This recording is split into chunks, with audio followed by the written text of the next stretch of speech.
transition. Hello! Hello, everyone, and welcome to the season finale of the Little Rascals. Double check all of our audio, make sure everything sounds good. Looks good on my end. We are going to hop straight into things. The session may run a little long. It's hard to judge these season finales because I do want to get to a concise point where everything wraps up. But anyone in the cast can hold up a hand, say that you gotta go, and we can wrap things up even more quickly. Just let me know. Gotta go. Okay, bye. Okay, we will see you again for next season of the Little Rascals. Yes, today is my birthday. And to celebrate it being my birthday, I've decided that we will do the same thing that we did on Valentine's Day, where any bit given in the chat tonight will be 1-for-1 given as XP to our lovely rogues. So if you give 100 bits, not only is it split up among all of the cast members at the end of this season, which we have a running tally of, it will also translate into XP for everybody. So if you feel generous and want to give a few bucks, it'll go a long way for them. They're on the cusp of level 6 already. We could skip level 6 altogether by the end of the night. Y'all, we need it. Also, please keep in mind you have channel points called dropped dice underneath your chat box. Dropped dice will let you do cool things like... I can't even see that. Wonder I have to move this. Hey, we already got cool 300 things, bits in the beats. like raining XP, calling forth an immortal chicken, giving advantage to our players, giving advantage to me as the DM, and giving them health back. Such things are limited per session, but they are up for grabs if you have the channel points, so consider that as well. I think that we should just get started. A quick wrap-up of what has happened thus far with the Little Rascals from memory, so if I skip something, wave me down and throw it in there. We met our companions aboard the Ember Rose, a ship. Oh, this is a full recap. Okay. Yeah, a ship docked in the city of Wuhan. Aboard that ship, many deaths occurred. Things got out of hand very rapidly. Some would say unnaturally so. When things seemed dire, a spellcaster by the name of Master Theris came to our party's rescue. Master Theris entwined them in a strange murder case that was happening in Wuhan the night that they were aboard the Ember Rose. He said he would do his best to keep them out of prison and out of the limelight of the city's watchblades, should they help look after his apprentice while he saw to other matters away from the city. His apprentice, Ash Everbleed of the Everblood family, is a strange and peculiar girl, seeming to be a teenager. The party has, at this point, discovered that she is much older than she said she is, having been in Master Theris' service for over 18 years already. In the city, they found themselves a patron in Thalia Blackbriar. I don't even have my notes. How am I remembering that name? Thalia Blackbriar. She gave them, for securing a container of wine taken from the bottom of the Sea of Fallen Stars, patronage in the city. They can stay for as long as they see fit and as long as they can stay out of prison. Thus, the rogues have turned more of a keen interest in not crossing too many lawful barriers within the city. As part of their investigation into the strange murders of the Valhurst estate, they track down what seems to be a demon. Specs has a strange connection to this demon, keen insight into his inner workings at just the moment when his companions need him the most. They slay the demon in a house of a slain noble family, which is now their own, thanks to Basilisk's enterprising endeavors. Now, they have found themselves free of the investigation into the demon, with plenty of work from the people of Wuhan. The nobles here are always fashioning new plots against one another in an effort to eke out an existence beyond their fellows. But, in a strange, seemingly out-of-the-blue turn of events, the city turned on our warforged companion, Specs. Creatures, humanoid in shape, chased him half across the city. Luckily, very luckily, into the arms of his companions who helped him slay the creatures. Basilisk has met with a beholder that layers beneath the city, whose strange manipulation of the world has been ever present in the campaign. Slime on statues, strange visions, odd voices in the night. The beholder told Basilisk that there is more going on in this city than you would ever know, and to seek out and kill a mind flayer anarchist beneath the city's streets. Basilisk, with this warning in hand, was also told that there was a singular prize pushing all of this forward, these 3 or 4 factions fighting one another. An item known as the Malediction. No idea what it is, Basilisk races to his companions, helps them fend off these strange, aberrant creatures. Meanwhile, Gragnar and Thelin were accosted, in a manner of sorts, by a dwarven enclave of the Brightmaker clan, whose father died aboard the Ember Rose, nearly killing Thelin with a gnomish artifact, and killing her would-be friend Nymar. They were left to tend to his body before being beset by one of the creatures as well, on their way to a temple. Gragnar, in the final moments of our last episode, as well as dozens of people across the city, heard a voice from far beyond mortal comprehension cry out, "Find the Warforge." As half of the city, it seems, far less than half, for anybody wondering, it's not half, don't worry. That's for thematic purposes. Half the city turns its attention to where Specs is. We will start tonight with Gragnar and Thelin. The two of you have just slain this creature that had the guise of a guard. This strange centipede-like parasite crawled from its eyes moments before your blades and each of the Watchblade's own weapons fell upon it, rendering it pieces on the ground. Thelin, you see Gragnar's eyes glaze over as though he's just looked up into the sun and had to turn away. His goggles prevent you from seeing his eyes, but his face scrunches up in pain as this voice hits you in the brain like a cinder block, Gragnar. Find the Warforge. There is a pull on your cerebrum, dragging you across the city towards this location where you know, as though you can see with your own eyes, hear with your own ears, and taste, you know Specs is there.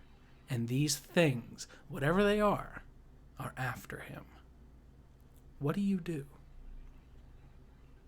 Well, not going to let that happen. I would probably turn to Thelin. You might hear Gragnar mumble something under his breath like, "I'm not going to let this happen again." And he would turn towards Thelin and say, "We have to go now. We can't stay around here." Are you okay?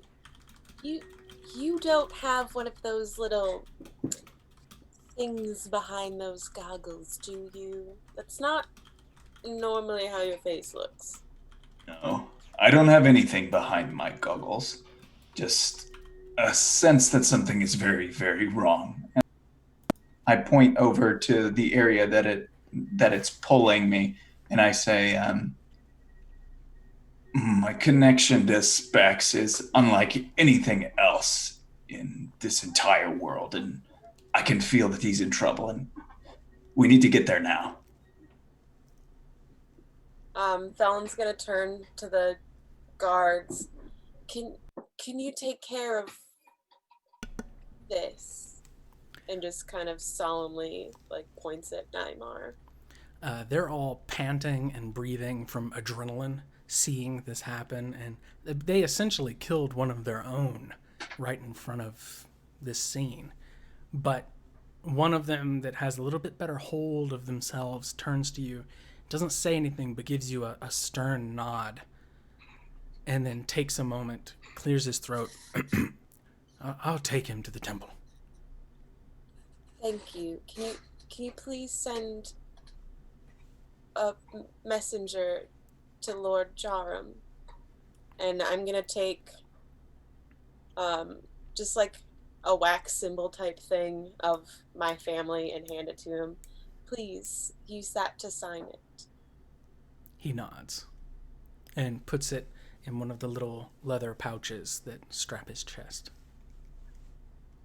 They collect not only Nymar, who is still pincushioned with bolts and arrows, but their own fellow, what pieces they can find, save for every little scrap of this thing that was inside them, which they kick into the street and stamp. Well, shall we? I turn back. Sorry, say again? I said my blade's getting cold. Well, it'll be warm soon. I turn towards the watch, who had to stab their own people, and I say, when something like this controls them, it's not your fault. Pray that you don't get used to it like I did. And I turn and check my bag for that grenade, basically, to make sure I can arm it. And then I close my bag and start walking that direction. I look back at Thelen to make sure that she's coming with me. You hold this clockwork thing between your fingers and turn it over nervously, I imagine. And again, it's like hundreds of little gears interconnected with pieces of moving metal. And inside is a crystal that's completely dull right now. But when you activate it, it will glow this rainbow bright color between all of these gears. It will whirl, and you know that it will do a hell of an explosion when thrown. Good. That's what we're going to need.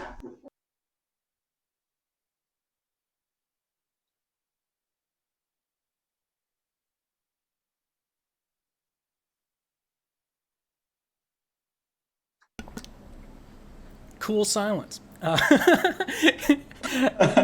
The two of you make your way towards Specs at this moment. When we're out of earshot of the guards, Dellen's gonna try her best to lean over to Gragnar, trying to keep up with him. What do you mean you had gotten used to? I'm not from the surface. There are certain aberrations.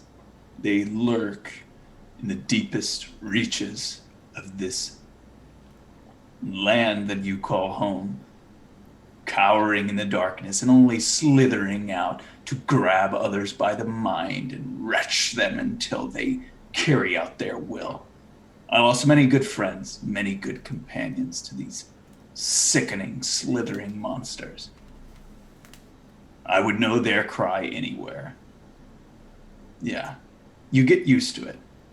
Once you find one, you have to cut it loose. You can't trust anyone around you once you see one twitch like you did that watch blade.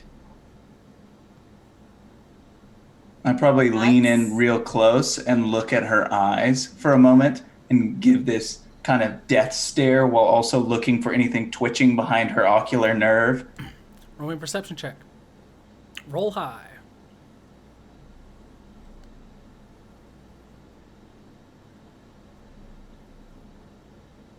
Natural one.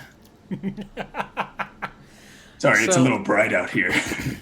You look through your goggles, through the little bit of fog that has accumulated inside them, through Thelen's, like, disheveled, blood-smeared face, and you think you see some eyes there, but it's hard to watch her and the road. If you ever start to feel that you're not yourself, let me know. Will do. This all sounds absolutely horrifying, and I don't want to repeat the guard situation, but it looks like we don't have a choice. That's exactly right. If something like this happens, we don't have a choice. They take that from you. And then I walk down the road. If you were to put a number between 1 and 60 to how quickly you were moving down the street, what would that number be? Weird scale. Well, I mean, I'm being pulled this way and it's serious and I'm not going to have this happen again. So probably like 50, and then that 10 is looking for any sort of danger. Perfect. The two of you are moving pretty considerably through the city at this point. It does not require a check for you to notice Gragnar from your stoic position on life, this combative mind that you've honed over the years. Or you, Thelen, used to looking for knives in the crowd, even at noble gatherings, people willing to stab you in the back. That you are not the only people moving this direction, though the rest of them are moving more at a walk. A weird, straight, cumbersome walk. You see someone wearing a leather apron, perhaps a tailor or a cobbler, who knocks into a basket, tipping it over, trips, and falls. They stand back up, oddly like they're being drawn by a string, almost, from the top of their head. Like they're trying to keep up while their hair is being pulled, but they seem perfectly fine. The whole crowd is moving like that around you. Maybe 1 in every 15 people. 4, 5, 6 more. You see them kind of trundling the same direction as the two of you. You hear it again, Gragnar. An echo. The same cry as before, but like it's being bounced around dozens of minds. Find the Warforge. You hear it almost omnipresently, especially when you pass these people walking through the city alongside you.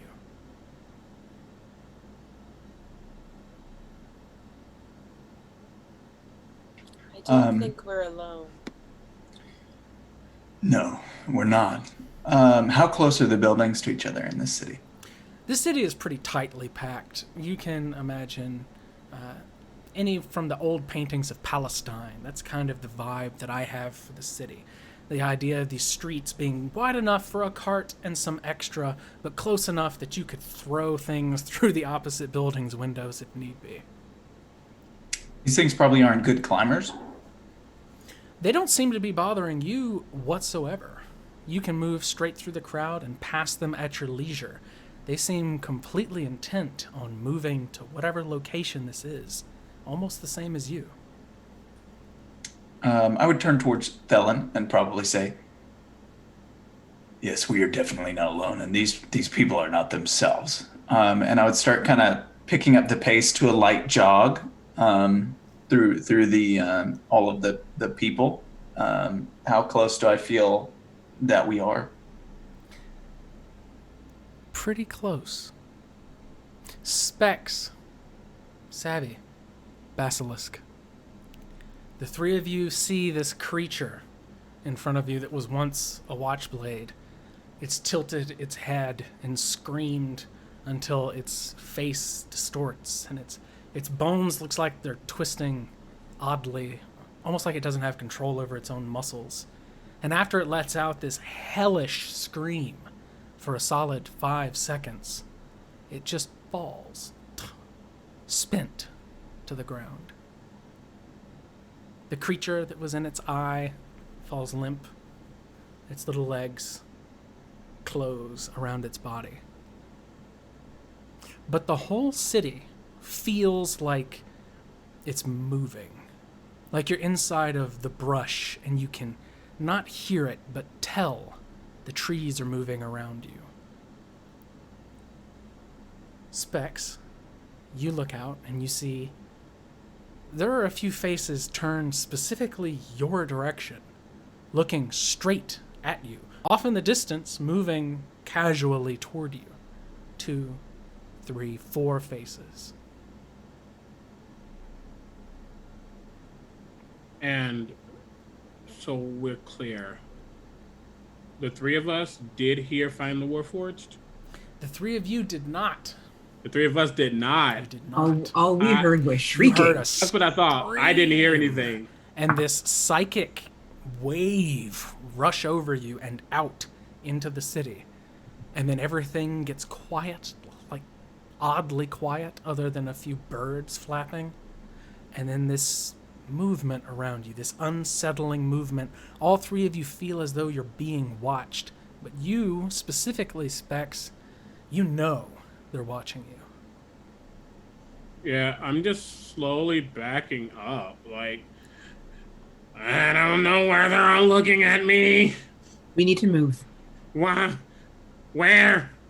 Anywhere but here, friendly citizens. I turn around. Like, my body just kind of turns around. It's mostly, like, in front of me. Is there anyone behind me looking at me, too? When you turn, the camera is on your shoulder, covering half of your face as you turn to face the rest of the city. And you see people climbing out of windows, climbing over their stalls, knocking their wares onto the ground. Kind of half crawling, half walking straight toward you. Okay, where can we go? This is not okay. Where's Ragnar? Will a quick perception check show me a way that we can move without too much interference? It won't hurt. Give it a roll. That's gonna do it. And I do have a passive of 18, so you let me know if I see a place too. 24. Yes.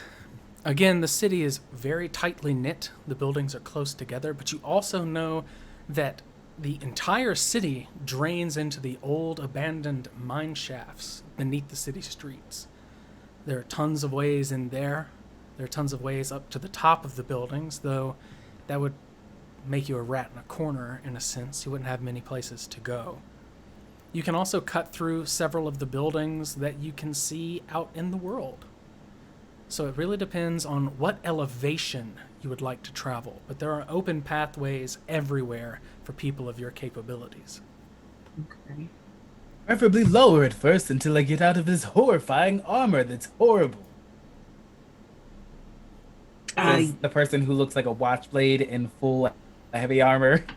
Yeah, because we don't realize it's you yet. You Nope. might, because this watchblade wearing heavy armor is wearing very delicate doveskin gloves and threw daggers. Get me the fuck out of this thing.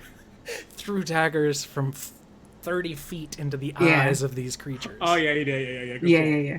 point. Okay. Okay. We will move. I don't want to be cornered, but at the same time, if we go somewhere narrow, we'll be able to funnel people in. So, is there only one entrance to the mine shafts, or There are several throughout the Several, city. okay. Several runoffs and drainages. okay? Specs, you see that Savvy is surveying the city and calculating things. Basilisk has closed the distance because he was quite a distance away before. Mm-hmm.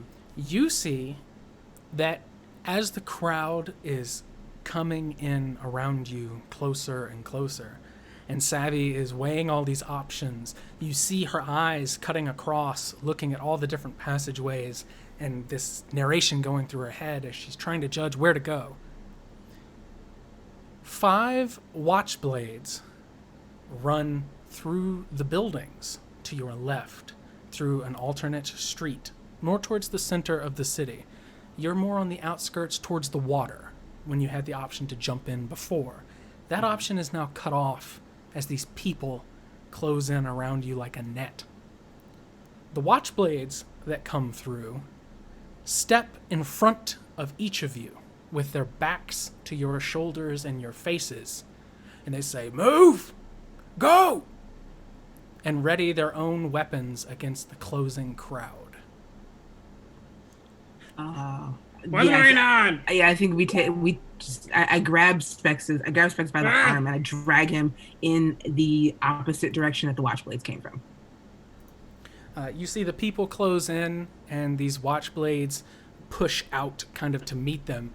They do not seem to care about these watchblades at all, and they're being subdued as handily as they can, getting shoved down by the blunt of these great swords that they wield, and these halberds cracking people across the face, pushing them away from you.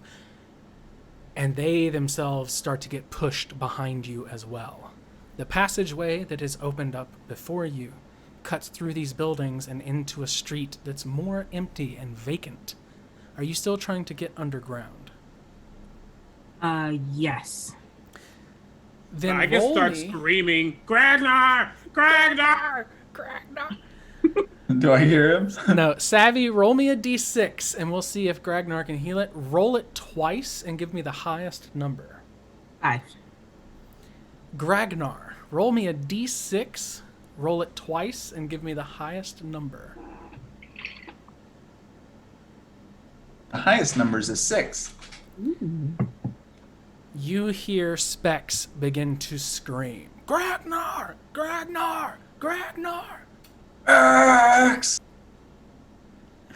Between you and the voice are a couple bends in the road and several stalls. You are near the merchant quarter, where all of the commerce of this place goes from dusk until dawn. Between you and Specs, there are several of these people single-mindedly marching forward. And you see that a couple of watchblades, the city's guards, rush out of nearby buildings and begin to fight with them, holding them back and dragging at them.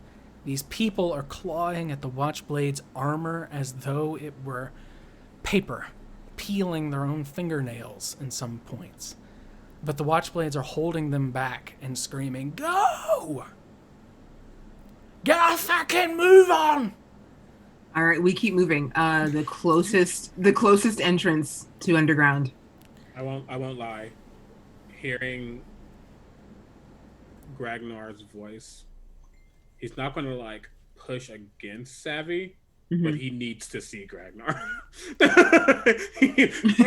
I don't know what's going on. Would I have heard Gragnar too? Oh, absolutely. It doesn't take but a few seconds. You are not off of your path.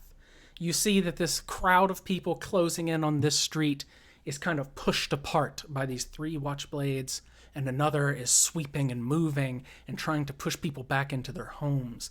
And through them, Thelin and Gragnar run, almost through this dusty pall of the city, and there's this Gragnar Sparks moment as the two of you close the distance with each other.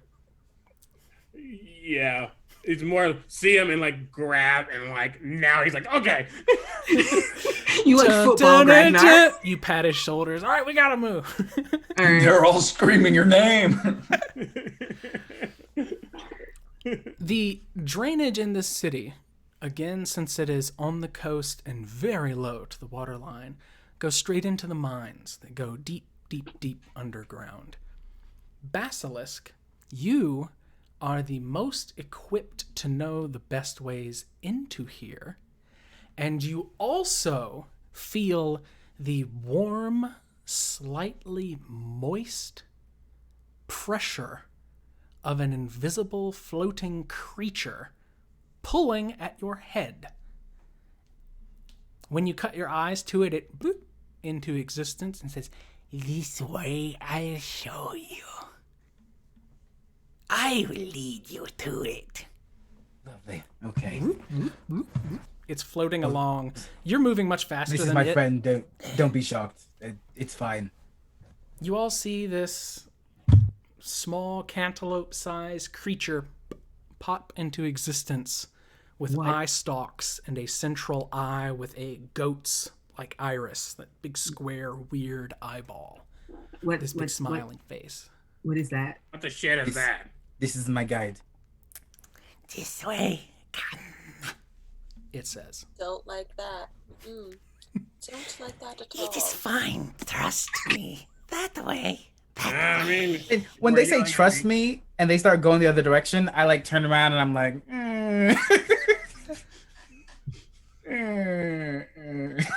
It's at that point then I will like more willingly follow. Like if Basilisk is being that real. Okay. Perfect. It leads you down the street a little ways. You take a left. You can feel that the city is beginning to lose you. Gragnar, you hear this strange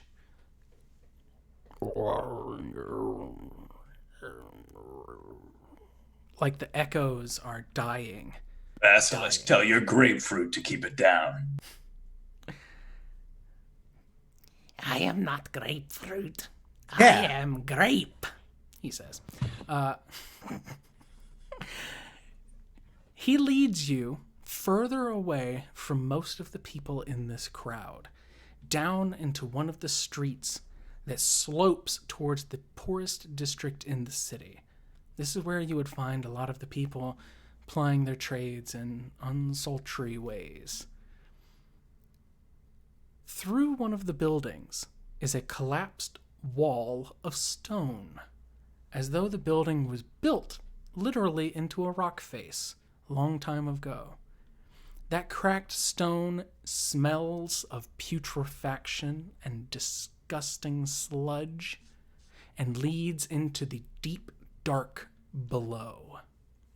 Next back home. Ugh, that smells like human shit. I said what I said. Smells like home. I can't smell anything. I'm gonna agree with the floaty thing. Yeah, I really question where you two came from if this is what home smells like. I mean, there's a reason I haven't been back. This building That's fair.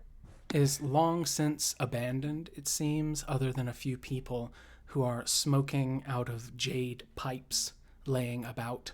And it smells like tobacco. It doesn't smell like some kind of illicit substance. But the pipes themselves are strange and ornate in this odd fashion. But they do not seem to give one bit of a shit about you or what you're doing. The smell when you cross these people smoking smells like citrus and clove, more than likely. Quickly Like a washed hookah bar. away by the stench of this open chasm into the sewers beneath. Would I have been able to, once we were being less followed, apply my healer's kit to specs? No, since you're on the run right now. Okay. But when you cut through the building, past the people, and into this yawning mouth of a chasm, Mhm. it is desperately quiet. Just the trickle of water and the passing of undulating liquids deep down in the passageway. It's relatively dry up here as well. Okay. Other than the smell, it's not that bad. You've been in worse. I'd like to hold everybody up for a second while I patch specs up a little bit.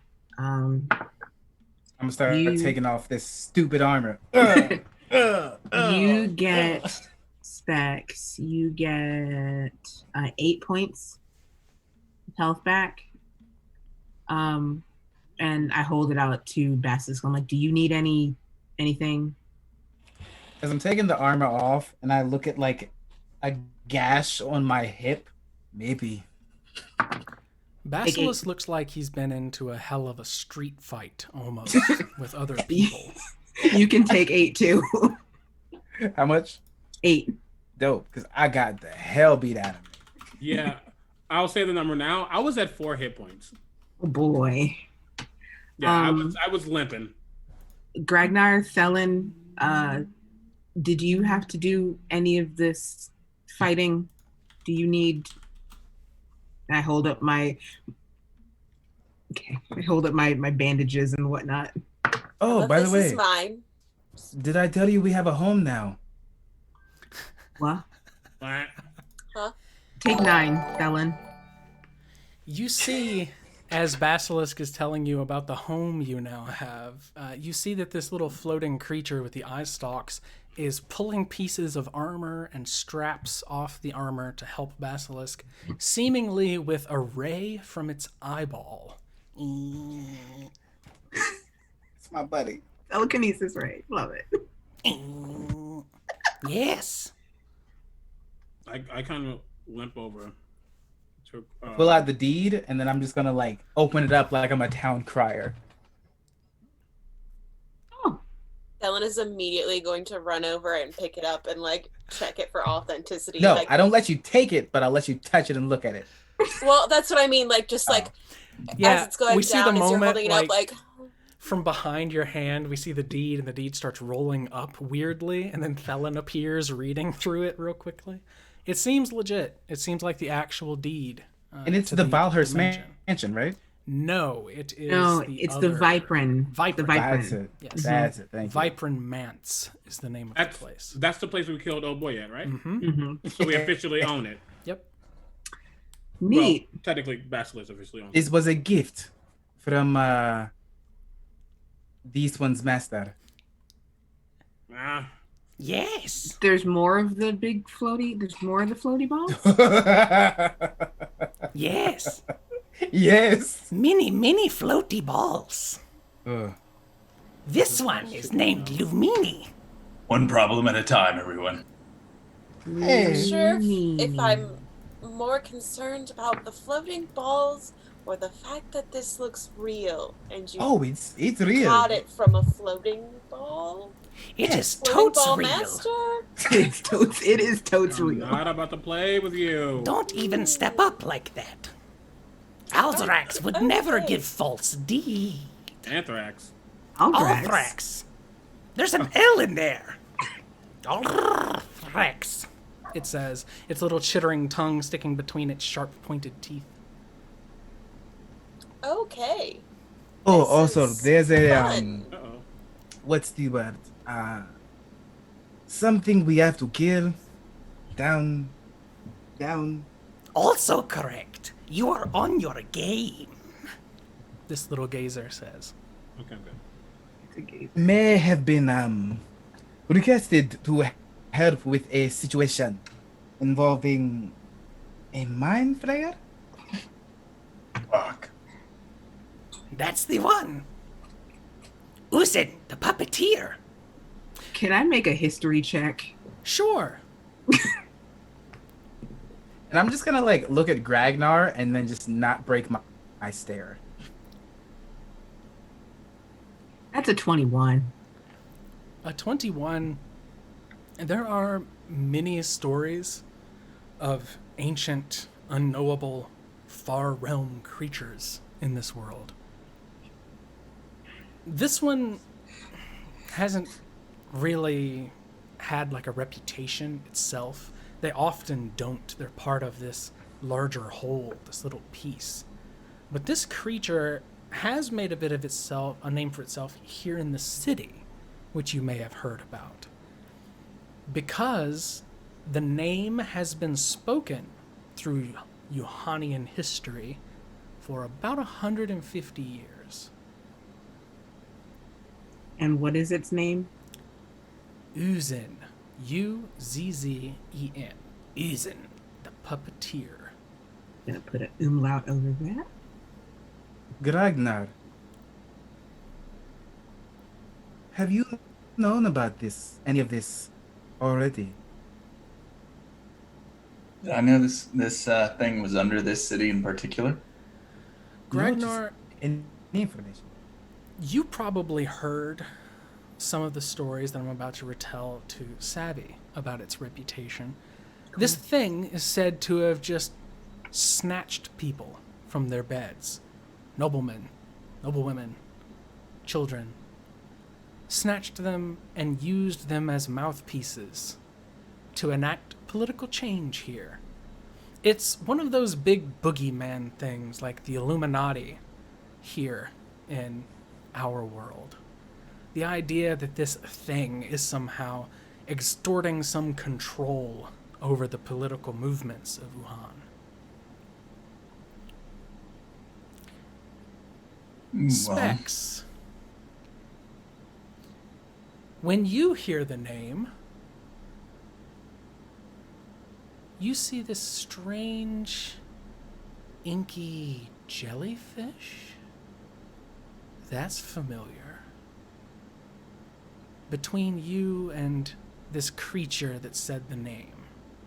And when you look at it for just a moment, it's soothing and calm, strangely so. You don't feel right. It's like you've been running and you're out of breath and your bones are creaking almost, and then all of a sudden it just melts away into this almost perverse enjoyment, this thrill. You've heard this name a long Repeat it for time me again. ago. Uzin?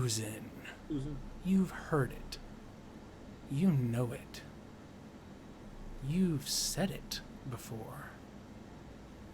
But when you try to grab onto it and reel it in closer to figure out where it came from, that strange feeling of superiority and power, it drifts away like you blew onto a dandelion.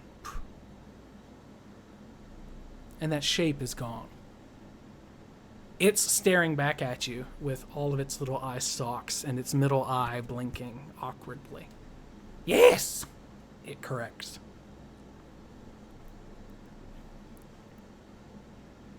So we've been requested, mind you, to kill a thing that is at least 150 years old. Yes. My master is far older. what does your master want meddling with this thing? Why does it want it dead? Well, that Ooh. thing meddles with the master. Exactly. You thwarted it once. Why not thwart it again? When did we thwart it the first time? What he said. I You don't killed think it its means demon. Oh. Oh, You killed its demon and stopped the army. The army was coming for my master, we think. hmm. Yeah. So Is that why it was? Is that why they were chasing me? Because I didn't do anything. All I did was, okay, I might have helped kill the demon, but that's no. But we all did that. So why are they looking for me? No, It says through its little chittering teeth.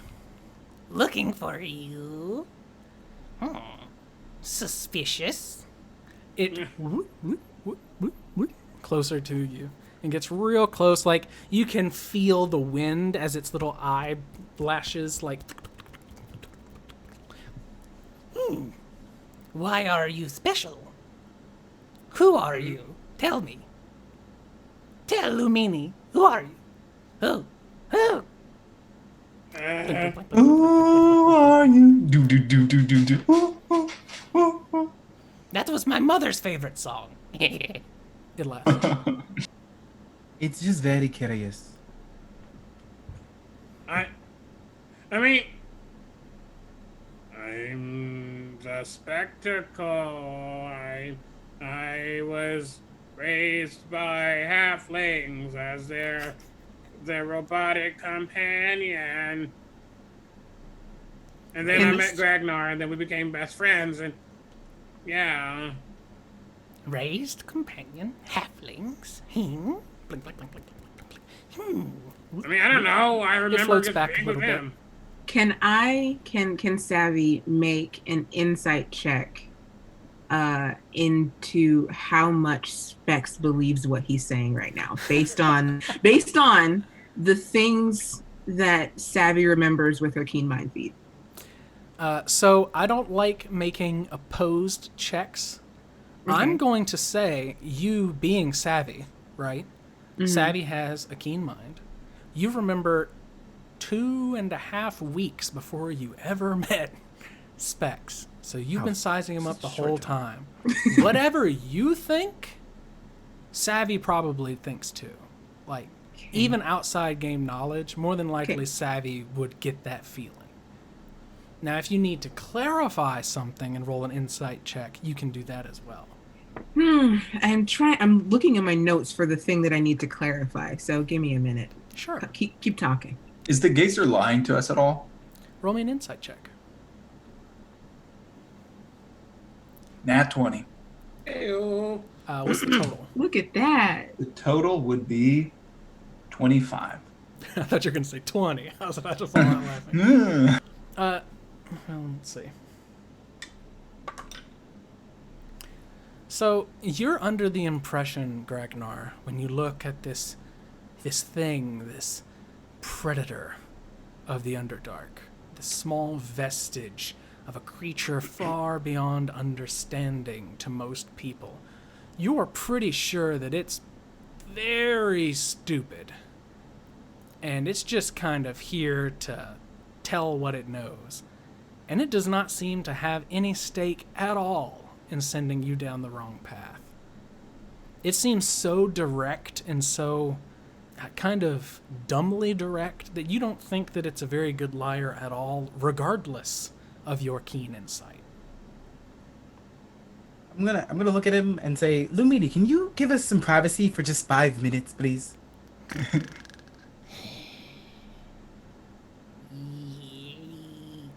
Yes.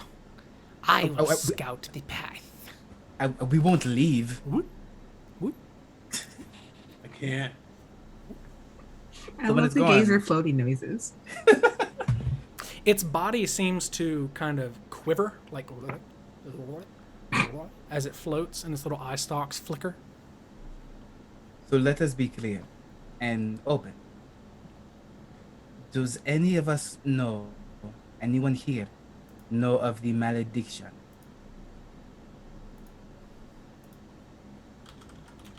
Nope.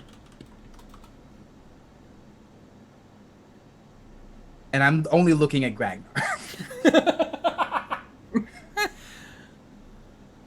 Keep talking. No, I think you should. You tell me what you know, and I'll tell you what I know. Gragnar, I am positive you know more than I do. I had to find a tiny little floating fucking eyeball to learn this shit. So if you knew that without that, you know more than I do. Because the eyeball is an idiot. And I do not think you are. What does that have to do with this mind flare?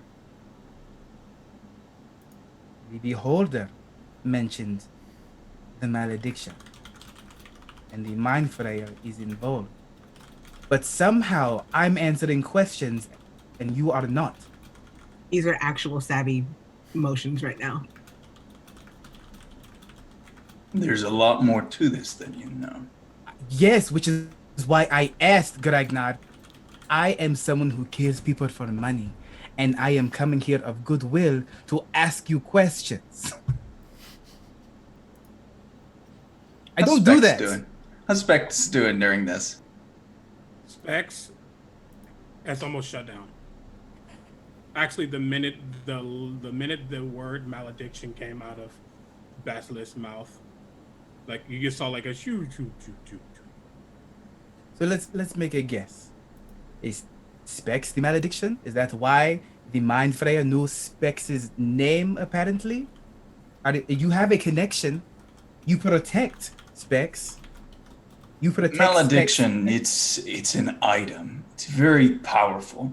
and it's cost me very dearly over the years. I can't number the companions that I've lost looking for it, Did and it I won't cost lose you? another. Did it cost you Rictos? Where do you know that name?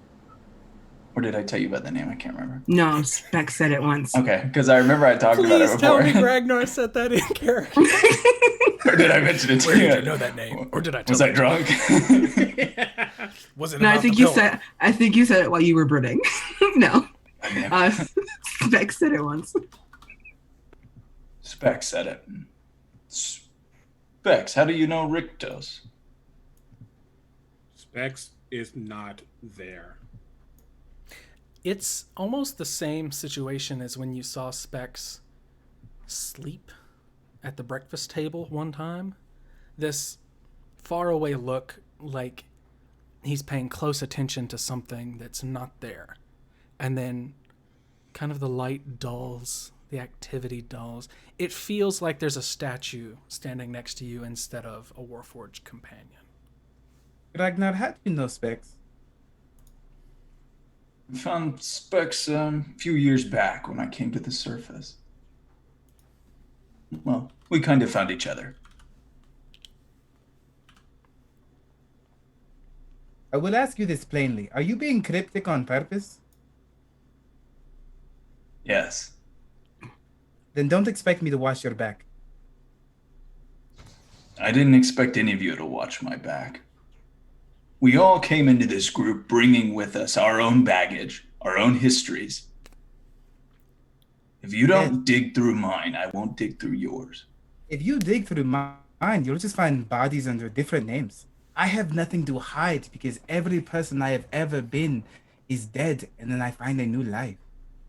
But I don't even know what one you're living. You may have come to the surface, but somehow the assassin isn't the one who left something behind. Well, maybe a part of me died down there a long time ago. And it's Maybe a good that's what thing I've been looking for. we're going down below again. It might be time, Ragnar, to tell us a little bit of what you know. It might help. At that moment, Specs' eyes close. And then it's almost as if there's something within him that's like forcing itself out in a way. And those who have seen or know thaumaturgy know that you can affect your eyes. And for some reason, that's how this is manifesting. And when he opens his eyes again, he has cat-like eyes. And then he closes them again, and then opens them, and then they're red, almost like blood-stained. And then they close again, and then they open again, and they're very human, very light blue, pretty. And then they close again, and then they open again, and they're white, almost like a drow. And then they close one more time. And when they open again, they are black.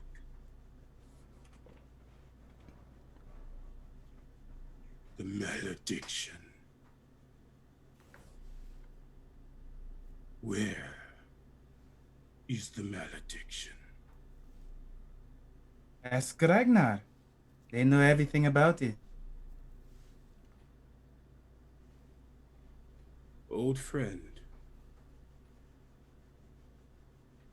Did not expect to see you here again. Likewise.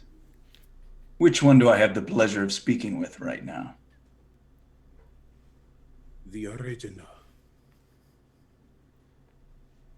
It's good to see you, Yazir.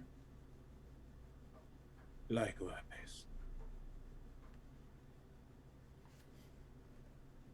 Well, Has while it- my old friend is here, we can take a moment and I can tell you about it. If you have time. Abby pulls an imaginary bag of popcorn from her bag. The malediction is more than an item. It's more than a spell. It's a promise. A promise that is made to one person at the expense of someone else. Unlike other promises, it has no bounds, no restrictions, can do untold harm, devastate entire cities, civilizations, and write history. I've been looking for it for centuries. I met my friend Yazir here many, many years ago. And though we got close, I had to meet him again and again and again. And like I said, I won't lose him again. And I won't lose the malediction again. I may be the first and last of my name, but Specs is not.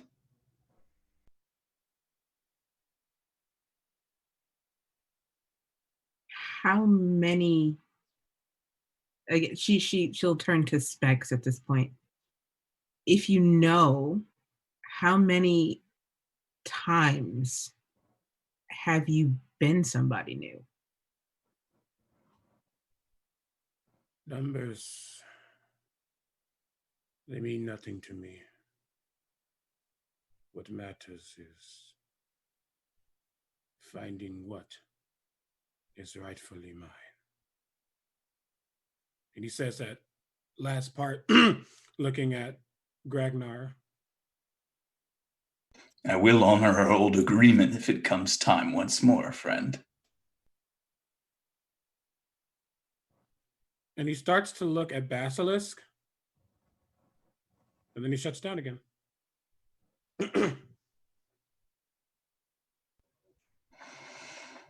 Any more questions?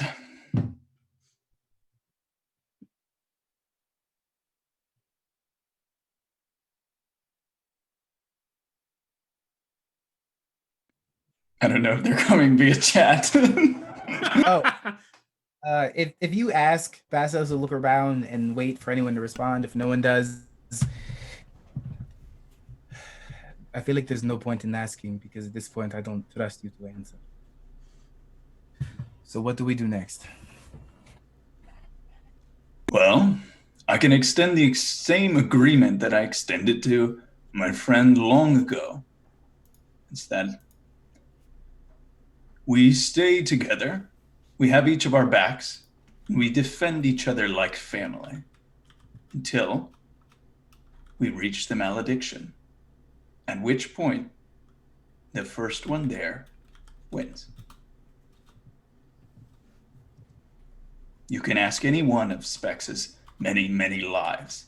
I've honored that agreement. I've never crossed him once. But why are we trying to win?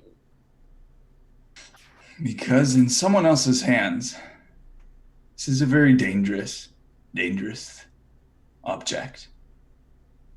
Basilisk, I don't know who it is your master, but I can tell you that if it's anything like its minion, that it is not to be trusted with this. That thing is not my master. But I am good enough to lie to people that I do not trust. I should probably lie to you more often. Probably. There's one other condition. Oh, sorry, go ahead. Specs is a life unlike any other. He may have been cursed with a history, but he deserves to have a life of his own. This is something he has to find out. This is not something we can tell him. It's his to own. It's been his to own every single time, and he finds it out. Do you agree?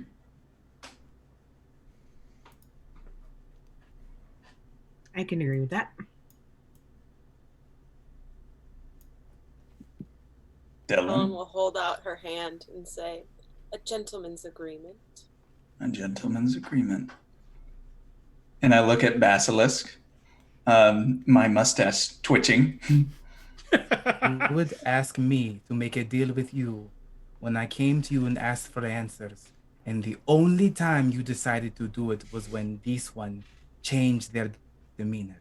And now you are asking me to agree to something because of what you want when there's no value intrinsically for me. And you said I should lie to you more often. And you want me to make an agreement of trust, of family. If I wanted to kill you, I would have tried already. So I will not make a deal with you if I don't trust you. Then make a deal with Specs. No. Specs has made foolish decisions to preserve your life. Specs has endangered us by yelling your name when they were above.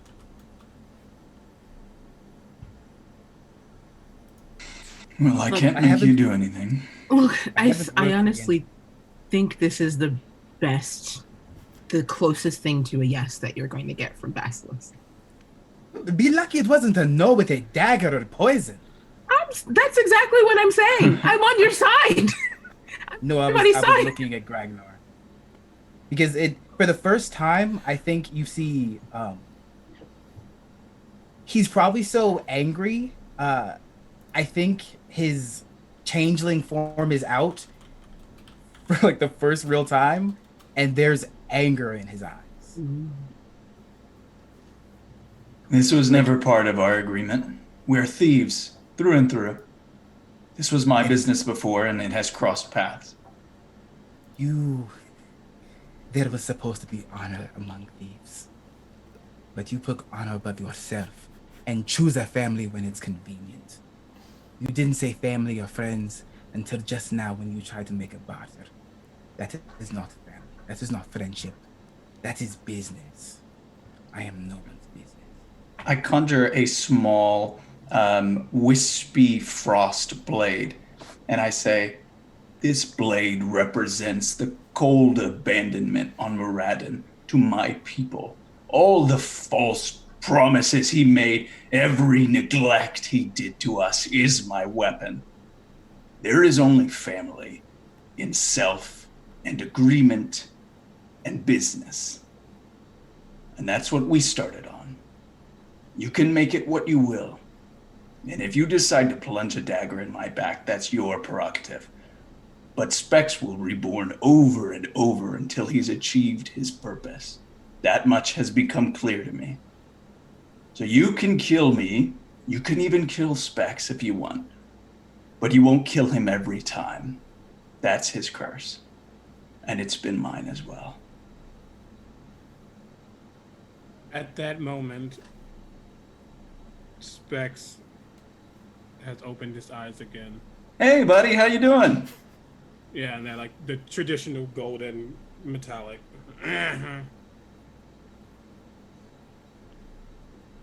Are we leaving now? What's going on? We've got a mission. To do what? Oh, wait, no, what? We've got to kill a mind flayer. How the shit are you supposed to do that? We'll do it together. What he said. Okay. And I wink at Basilisk. Basilisk says, literally out loud, do that again and I would fucking kill you. What happened to you? And then he puts on his normal elf form and just smiles. Absolutely nothing. Specs, you lovely, lovely individual. Honestly, Because that was weird. Why was that weird? just another day at the family dinner table. We are not family. And he says that with like a low growl to his voice. Family's just business. And Thelen's gonna walk off towards the direction that the gazer was headed. Yeah, same. Same. I love you, Gabe. Thelen, you venture into this tunnel. The tunnel is... these used to be mine shafts. So they're about 6 feet across and about 6.5 feet tall. It seems like the struts to hold the mine shaft up are made out of the same stone that they're cut from. So there's stone pillars, just rough hewn and cut, worn away a little by time. As far as you can see with your dark vision, into complete blackness. From that blackness comes scuttering out a rat. The rat is about the size of a rabbit. They get very large here, and it's like hurrying. And then all of a sudden it whoop, its legs are kicking. And whoop, whoop, whoop, with an I-beam lifting it by the tail and dropping it so it runs away, comes this gazer. Whoop, whoop, whoop. Run, little rabbit. Run. Bzz, bzz. I'm sorry, did I interrupt something? The rat cuts between your feet and past the rest of your party. Very perturbed and upsetty spaghetti at everything that happened to it just then. Oh, thank God, comic relief. Yeah, right? That's what I'm here for. Wonder. Quit giving so much. He stops floating there in midair, right at face level, and looks at you, Felon. And its eye is wide. Very wide. Staring at you. And it says, You're different, too. its little eye stalks are rubbing against each other. I'm sorry, what? Is part of you missing? Whoop, whoop, whoop.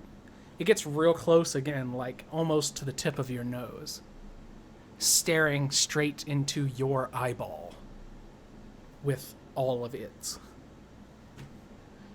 There's something missing in there, isn't there? No. Okay. Are we going? Yes? Then we go.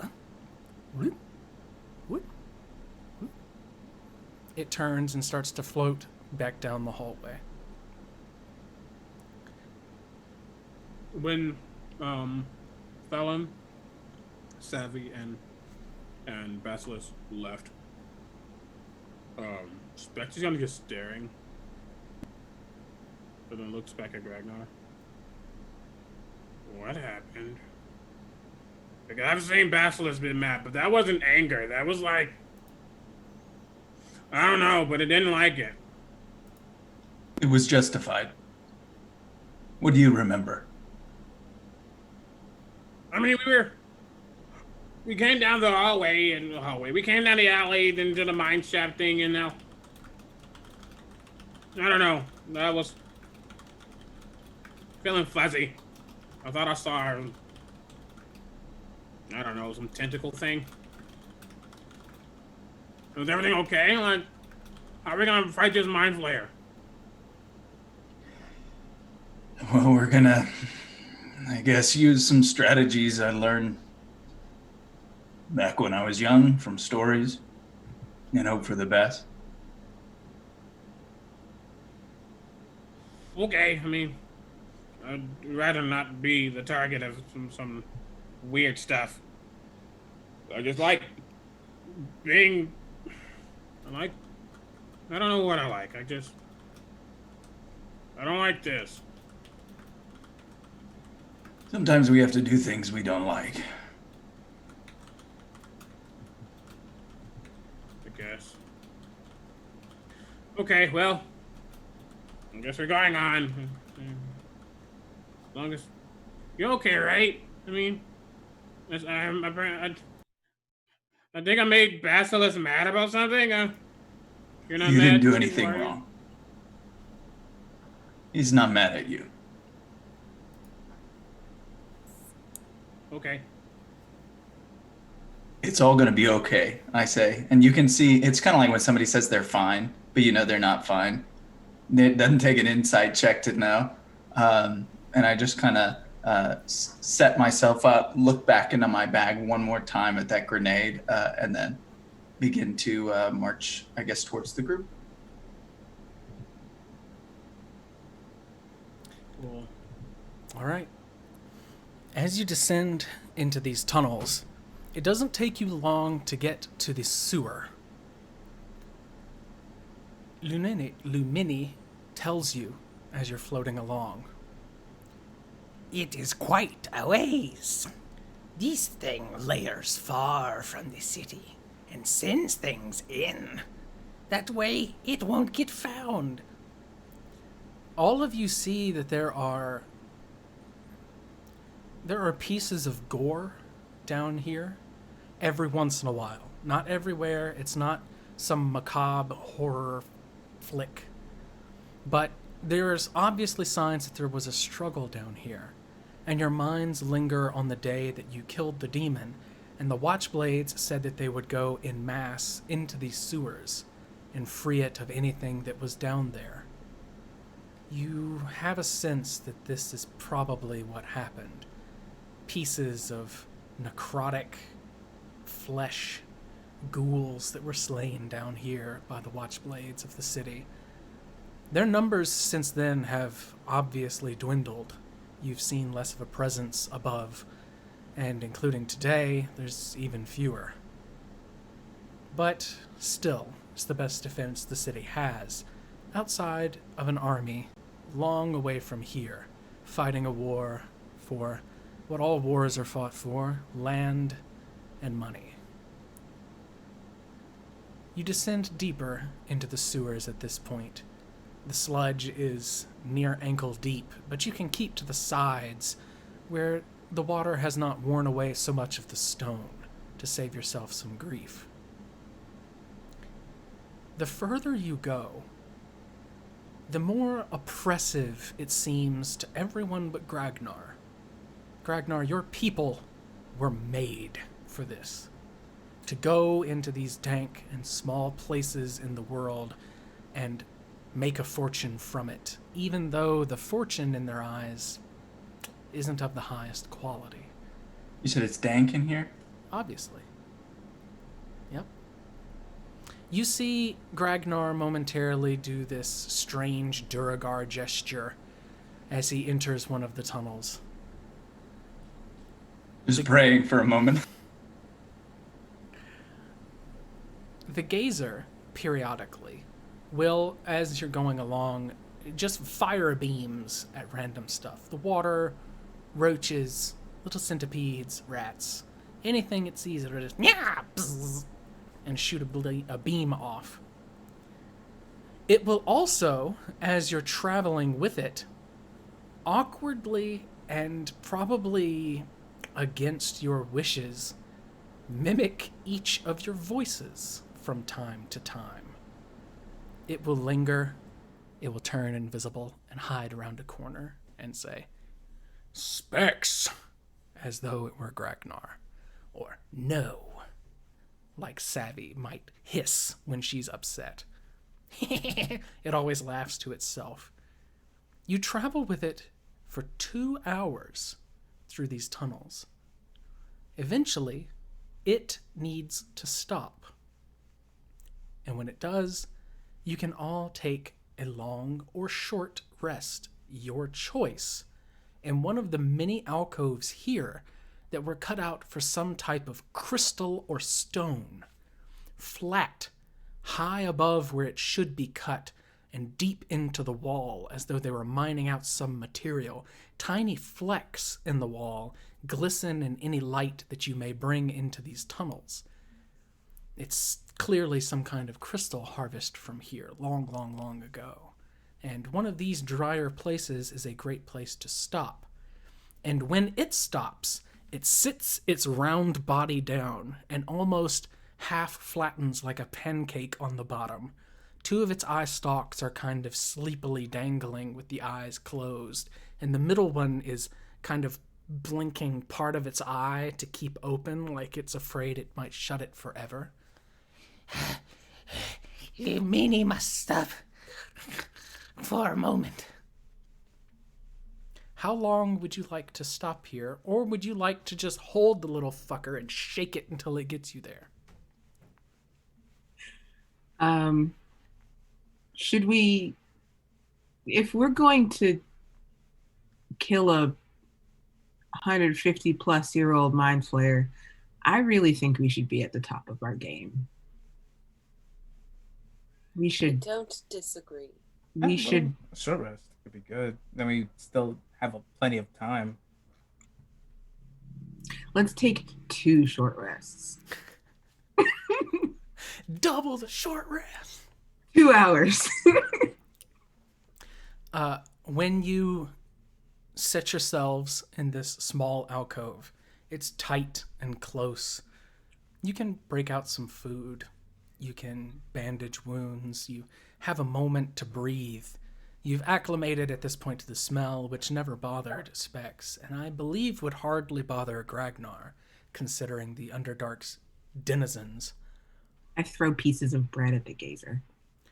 It laps them up greedily and will roll its little half-deflated body onto them and tip over.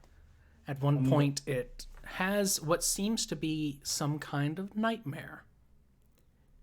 All of you see this strange, unknowable creature. I don't know how much Gragnar knows about beholders, but its eye begins to move rapidly beneath the lid as it's tilted on its back facing up.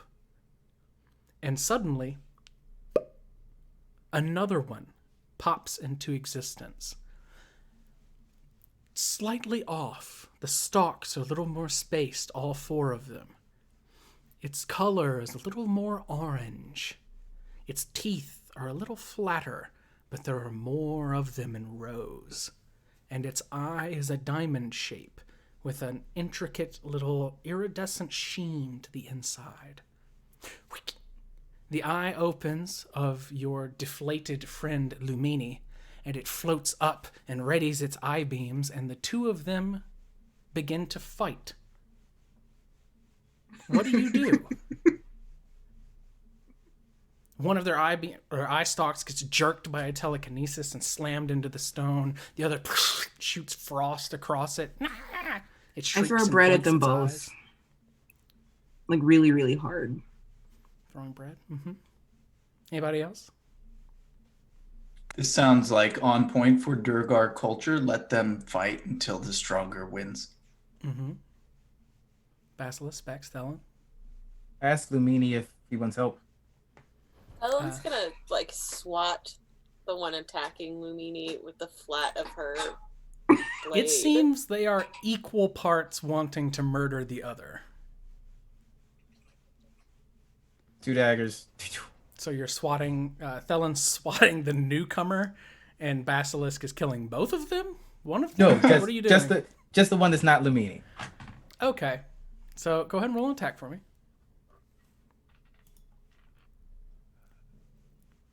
Dagger is 16 to hit. A 16 hits. All right. You have an ally within 5 feet. It hasn't acted in this combat. Yes. Assassinate this gazer too. I love this. This is what I strive for. Oh, hell yes. All right.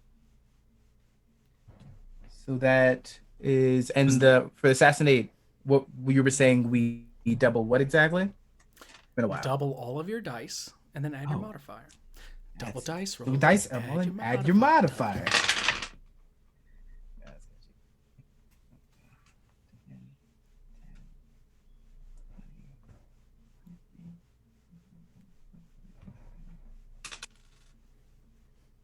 34 damage. You whack, hit both daggers into it, and it goes whack, falls. And Lumini, little ice crystals formed in its tear duct. One of its little eyes dangles, little wounded, like a dog that limps on 3 legs, floats over and begins to eat it. Yep, that's what I figured. Its mouth opens almost like Pac-Man, shaking little pieces off. And then, a few moments later, Okay. Lumini is ready. its eye twitching.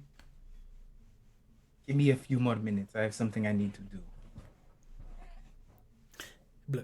It flops back over, happy to give you time. Blah.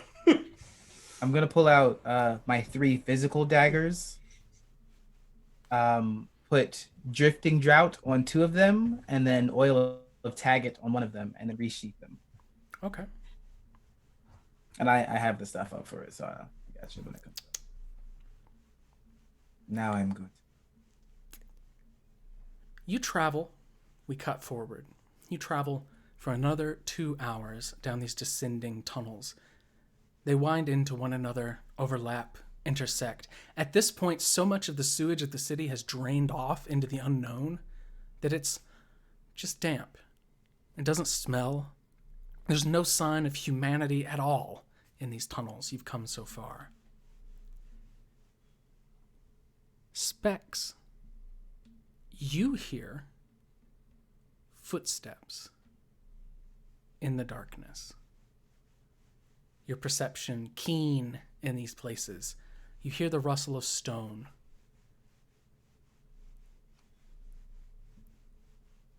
Can I tell how far?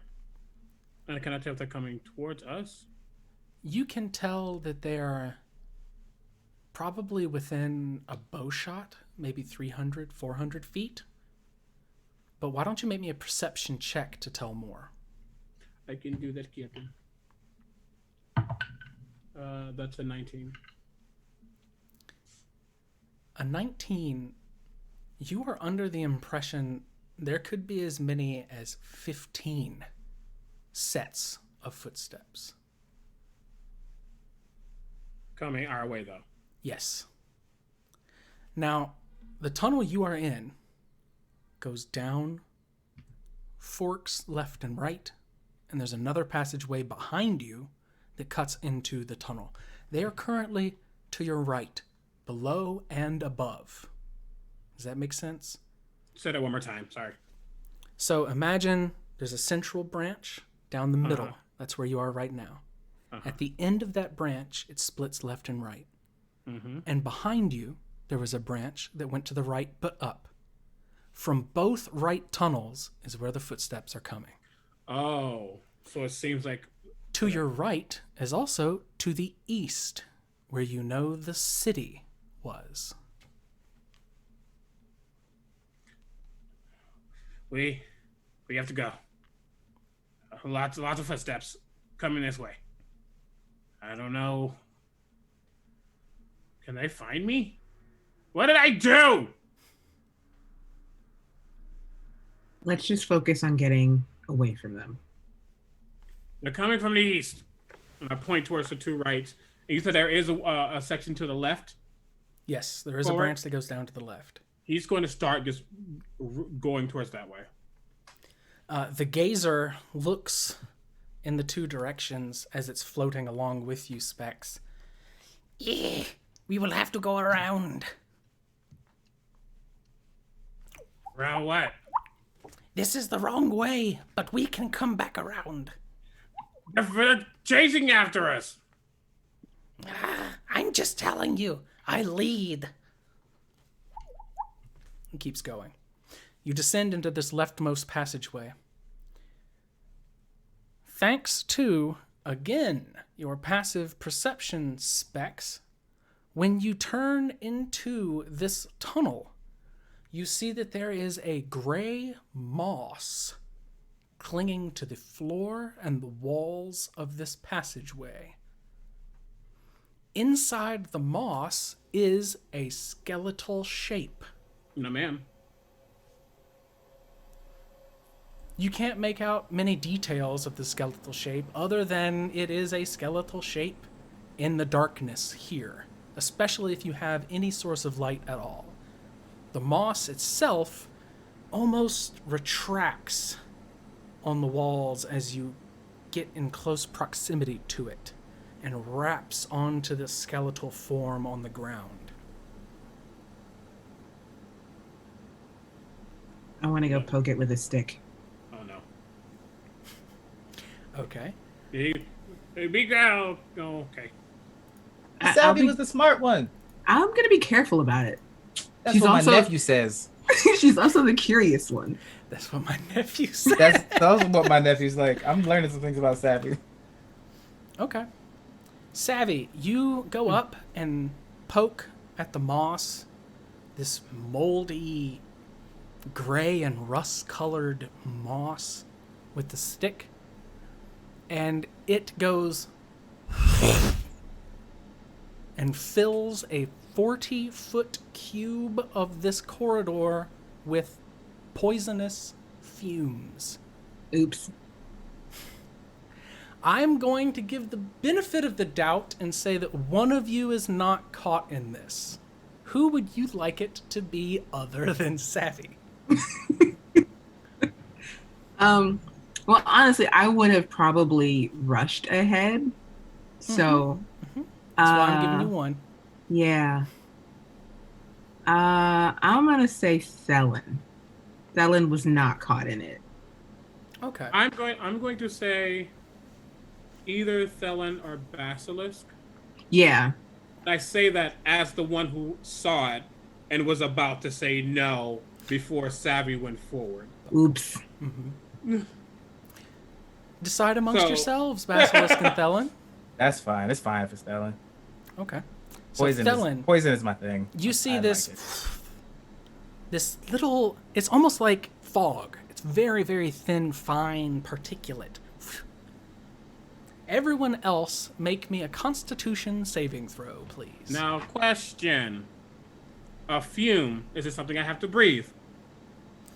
No. Okay. That's fine. I still got advantage. You're all very well equipped to deal with this. It's not that big a deal. That is only. I don't have anything to my con though. That's a 17. 19. Natural 20. 20. Primus would be proud. I rolled with advantage and got 2 10s. Very even. So that's a 12. All right. Specs, Basilisk, and Savvy, you take 1 point of necrotic damage, Oh. and that is all that happens. If you have resistance, you would still take the 1, but any other effect that it might I don't have have is... resistance yet. Okay, damn. Gragnar, you take 2 points of I necrotic hate damage. you so much. Damn.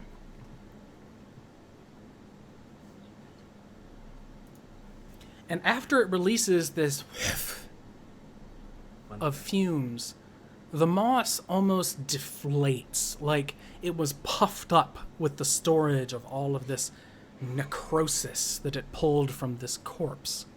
And it shrivels up on the wall, almost dry. Yeah, I remember this. I used to season my food with this. It's got a bite. And JB, Mm-hmm. I need you to look at the chat. On Twitch. What? What am I looking at? Look at the Twitch look at the Twitch chat I'm looking. because someone said we needed shenanigans. Oh. Why did that not pop up? Oh, because Nope. you hadn't done it yet. Ah, there it is. Perfect. Yes. So- Why do I have 10,000 channel points for this? Pog! Do you continue to run? The mold seems to be inert at this point. What do you do? Was there anything? Was this skeletal thing Yeah. anything? Was the body taking just a time to search skeleton? it? I will. I will. We will. Anybody else? Okay. The two of you roll me an investigation check, pretty please. I can do that, and guess who got expertise? Investigations. 22. 1 second, sorry. Savvy my rolls so God. high. She does. I don't normally. Some would say too Oh, high. no, that's a 21 though. Okay. Hey.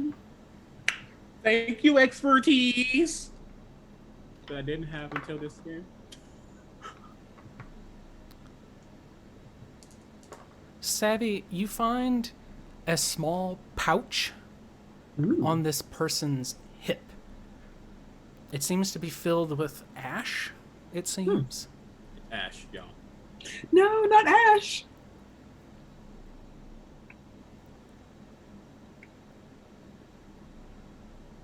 I take a And Specs, you find that it has a pack on its back as though it was just killed outright. Part of its head seems smashed in and it was just left here, right? Yeah. Its pack is completely ruined except for a silver stoppered little wax sealed flask. And written in common on a piece of parchment inside the bottle with this liquid that's in it, it says, Potton of Climmin. Potton of Climmin. Potton of Climmin. Potton of Climmin. I don't know what that means. You would imagine it means potion of climbing. Oh. Yeah. You can break the seal, pull out the little bottle, and discard the paper if you wish, or you can keep it all together inside the little protective case. It's up to you. I mean, I'm a little reward for it. You can see like a...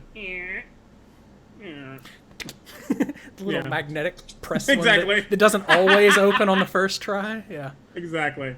But yeah, okay, cool. Then potion of climbing. That's gonna be very useful because I'm not getting hit, bitch. Potton of Climbing. I'll take a little pinch of the ash and like rub it between my fingers Oh, sure. Hold on one moment. and die. Maybe. Make me a Constitution saving throw. Okay. Still good. It's a 20. Why you roll so high? Roll I low. don't know. I can't make any promises. You rub it between your fingers, and your fingers become transparent.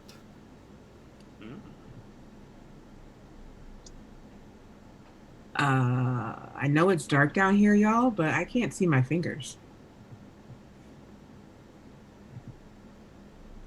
Oh, that's... Alright, let's look more at this when we keep going. Find the Warforged. Find the Nope. Warforged. Oh, Find the I mean, I don't Warforged. hear that. Yeah, you do. Oh, that's actually said? Voices coming through the tunnel. Oh At no, your they're back. imo tapping. Find the We go. Find Yes. the Warforged. We gotta go. Find the Warforged. Find that Call a Warforged. locksmith. What? We go. It's from Robin Hood Men in Tights. You continue down this corridor.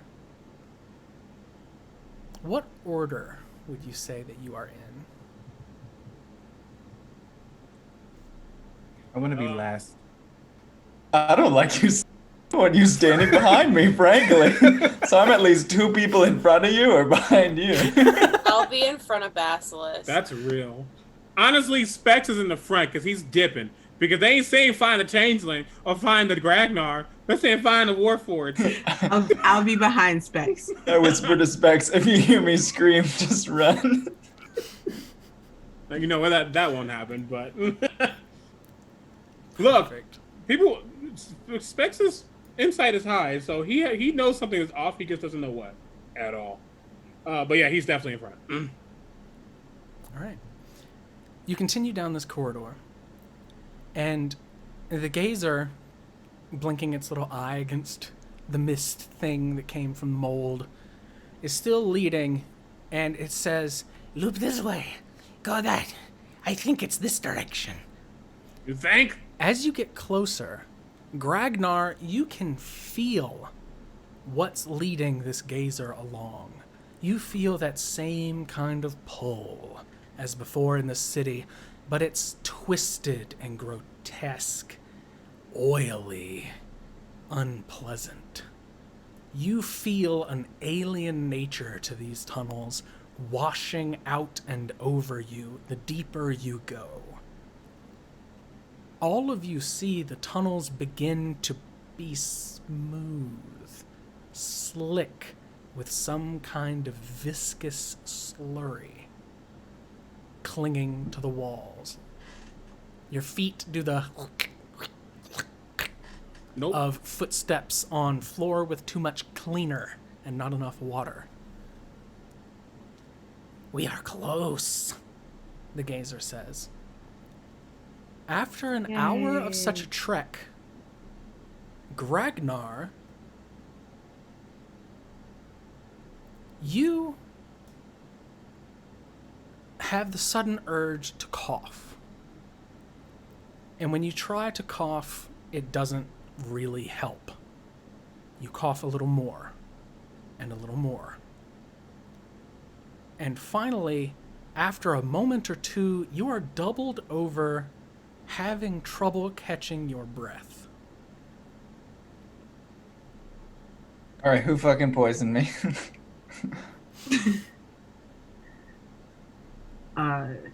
Does this Fucking Gabe. does this He's being very quiet. does this coughing fit actually stop Gragnar walking? Sure, we can say that momentarily, but it's not impeding The your floor is journey. so dirty, though. I think I would turn around as I hear his coughing getting worse, and I'd be like, Gragnar, because he's right behind me. Gragnar, you good?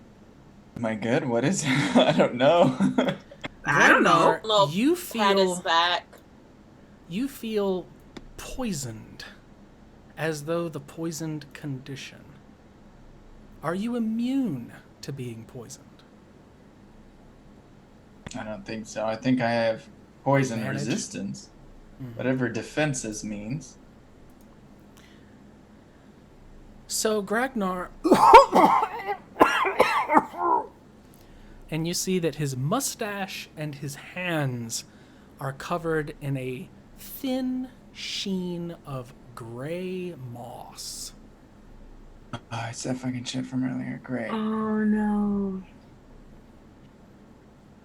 I knew the 2 damage was a lie. I didn't trust it. Oh no, are you gonna become mossy? Basilisk, I make think me I'm becoming the moss. make me a medicine check with advantage, please, my poisoner friend. Wait, get away from me. What are you doing? He doesn't have to get close. That is an 18. An 18 will tell you that this could be a form of grave mold. It is very uncommon in this part of the world. It's very uncommon in this plane of existence. But true-to-life poisoners may have heard stories of it or read about it. Many poisons are made to be as effectual as grave mold. For now, Gragnar will be poisoned. When Gragnar finishes his next short or long rest while poisoned, he will have another chance to shake away the effects of the poison or take substantial amounts of damage every day until it is cured. Oof. It's one of those lingering, growing, almost parasitic, otherworldly things that lingers on the edge of all reality in this world. Reach out for Savvy. It's not a curse, though, right? It is not a curse. It is a poison. Cool, cool. I wonder if you're cursed. No, I'm definitely cursed. This isn't part of it. Savvy, please tell me you took a level in cleric. Open up that bag, dump something into my mouth, make this better, please. I don't think I have anything for poison. And she'll actually start rooting through the medicine bag that she has. I don't think I have anything. Yeah, this is not the stuff I used to put on my food. Oh. If you had a vial of antitoxin, Wait, I think I do. Hold on. Let me mute myself while I go through my... Give me that potent Clement, whatever we found. I just want you to know, legit, I kept looking at my equipment because it's the finale. And I have a green vial. I have a vial of green slime that we took in the first episode. It's totally antitoxin, right? No, I do have a vial of antitoxin. No, I literally I'm going through this thing and I'm I throwing gave you stuff. random healers things in that. Yeah, healers you kit. gave me a vial. So I go through it. I'm like, no. That is very lucky. No. and then I uncork it and I like shove it down your throat. She gives you this orange, bitter, like tannin tasting liquid that's hard to keep down. But after you drink it, you begin to cough up this gray, fuzzy mold and flick it away. After 3 or 4 coughs, it's all gone. It's kind of like pulling a hair out of your mouth that's really long. Eh. It's like kelp. Yeah. Ugh. Sorry, viewers at home. As you're all standing here, having this debate and trying to save Gragnar from this odd fate, Thelen, Ape. there is a weight upon your head.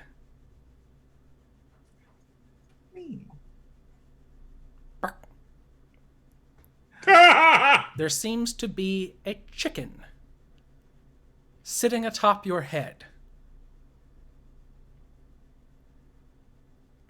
Behold! Help me. A voice cries out from this chicken's beak. For I have arrived!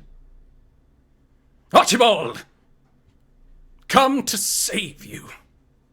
Pretty sure I'm hallucinating. Somebody help me, please. Nope, not fucking with that. What? How did It is get- white. is that? White with little pepper spots on its beautiful porcelain body. Long, slender legs that are dusky gray, and a comb that is too red. I Would would. you No. mind getting off my head? I will not stand upon this slime, it says. But I can move to someone else if you choose. What? Is It's a chicken? Archibald, I guess when I like lift it off of Dylan's head. when you pick up the body, the legs seem to like stretch like chickens do. Like its legs are way longer than you expected, and then you boop, pop it off of her head. Greetings, my warforged companion. I'm sorry, what? What evil do we seek this day? Buck. Is this why they're chasing me? No? Who Oh, dares chase you, kind soul? It kind of sticks its beak in its feathers and pulls something. I like turn it around and face it towards the way we came. Like There are more of you. That is good. It says. You say you put it on your hat. Perfect.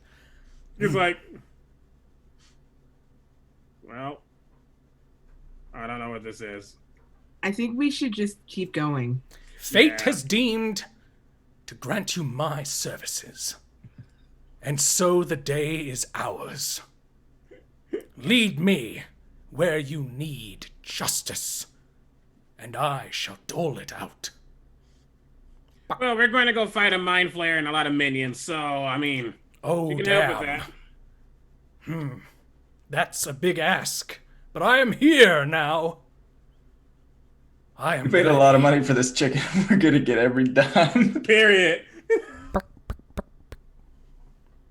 The gazer, mouth agape, is staring. What? I don't think we Weird. should ask questions. I think we should just accept the gift we've been given and keep going. Other than the air quotations, that is exactly correct. How did you even see me? I am a chicken.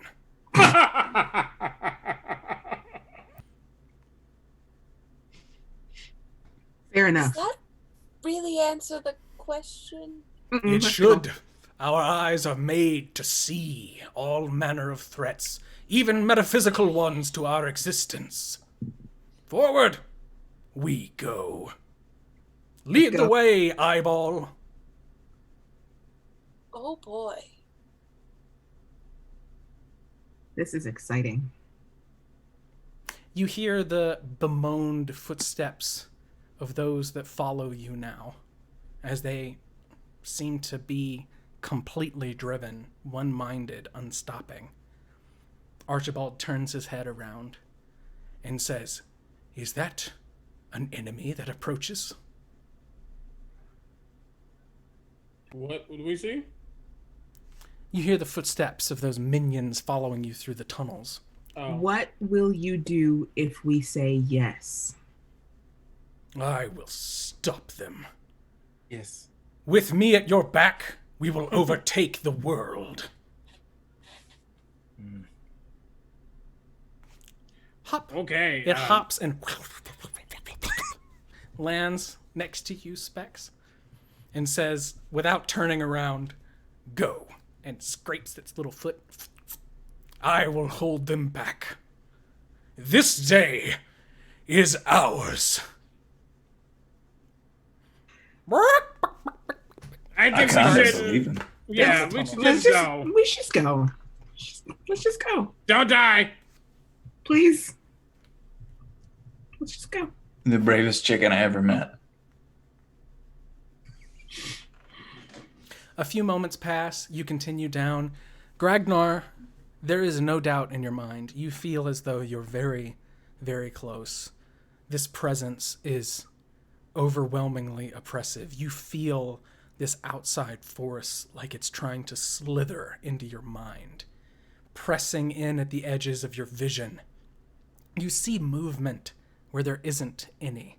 You feel things crawling on you when they're not. You, beyond a shadow of a doubt, know just ahead is this Illithid, this corrupter and enslaver of your people for eons. You know it in your bones. You can almost hear the voices of your ancestors warning you about where you're going. Well, I would conjure that long frosting blade in both my hands, and I would turn back towards the others, and I'd say, "Now is the time to ready your weapons."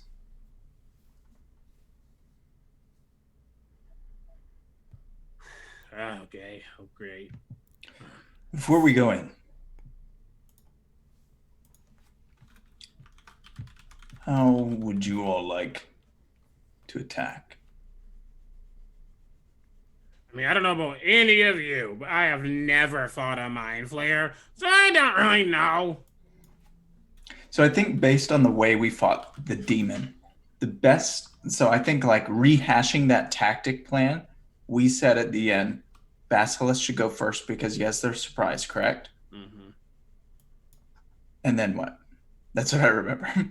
I mean, the important thing is that Basilisk goes first. Okay. That's the most important That is thing. very important, yeah.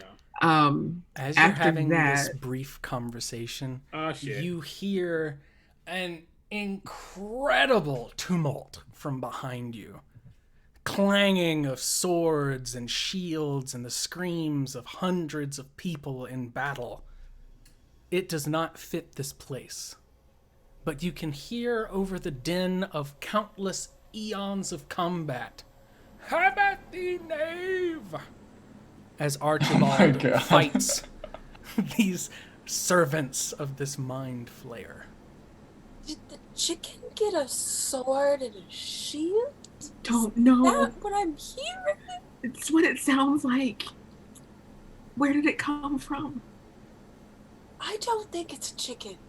Your gazer friend, Yumini, will say, I will, Scout. If you wish, I can make myself unseen. But if it sees me, I will die. Yeah. I leave it up to you. Don't do that. You know. No, you fought bravely against your dream friend. I've grown attached to you, round friend. Pepperoncini. he frowns and Your name bares is- his teeth. Yeah, no, we don't want you to do that. Oh, by the way, and I hold up the bomb. I say, "I have this in case we need it." What is that? It's a bomb. It's a very big bomb. But I I know thought what y'all that should. Yeah. I don't know, make me a history check. I was gonna say, do we know what bombs are? Me make a history check or him make history? Oh, him. Him, not you. You know what it is. I'm gonna guidance myself just because I can. Sure. And like, I think it's like think as my eyes glow because it's not actually me casting guidance. Nope, I don't know. Because that's a good old 11.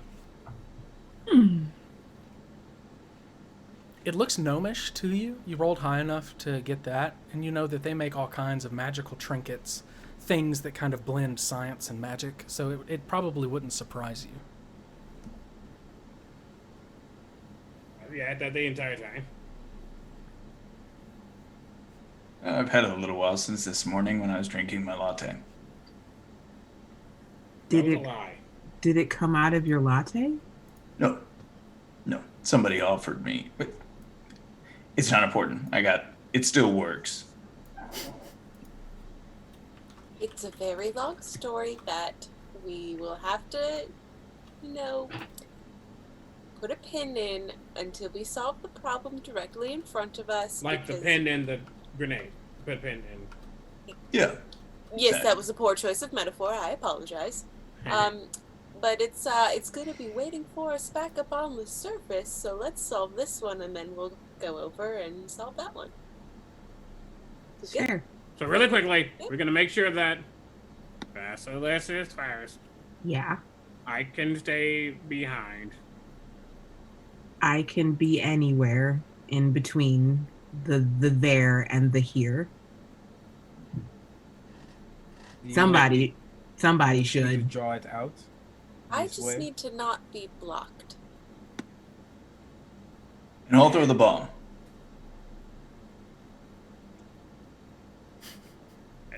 Great. Maybe we should consider the bomb a last resort. It's a plan B. A plan B. Plan B for bomb. B for bomb.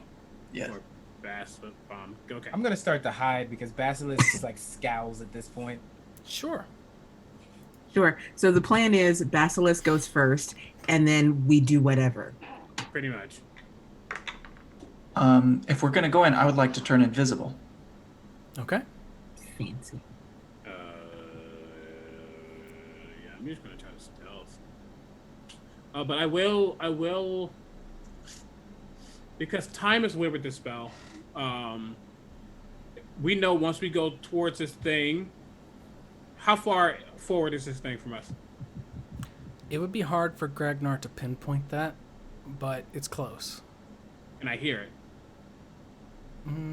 I don't think you would hear anything here. Maybe the bubbling of Okay. some liquid through the walls, but you don't That's hear fine. any commotion other than Archibald way behind you.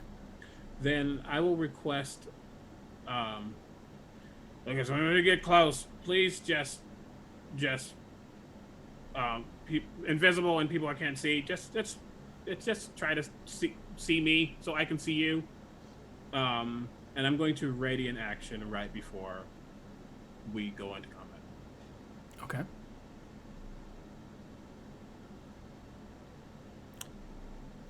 Ready a spell. I'm sorry. Mm-hmm. Anything else? So, Basilisk, you're leading the pack in this regard, right? You descend the corridor.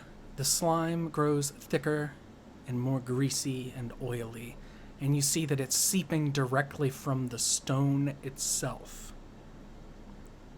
You continue down and you see a door. The door is made of stone, but it does not look right.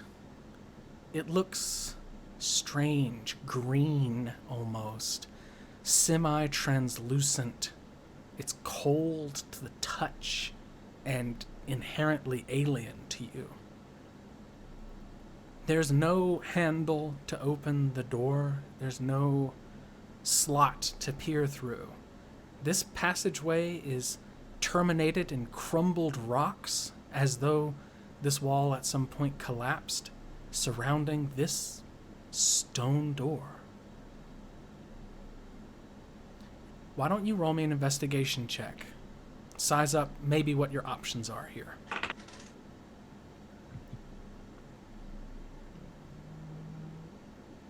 $17. With a 17, you believe that this is pulled outward toward you. and there's no grip, no hand hold, no nothing, just smooth stone. From what Gragnar knows and from what you've pieced together, probably this creature uses some form of mental manipulation to move the door. To move it, you're going to need to grip it somehow. Maybe drive a piton into it, maybe get a crowbar to pry it open, or use some type of spell that does something similar yourself. Would Mage Hand be of help here? It most certainly would be of help.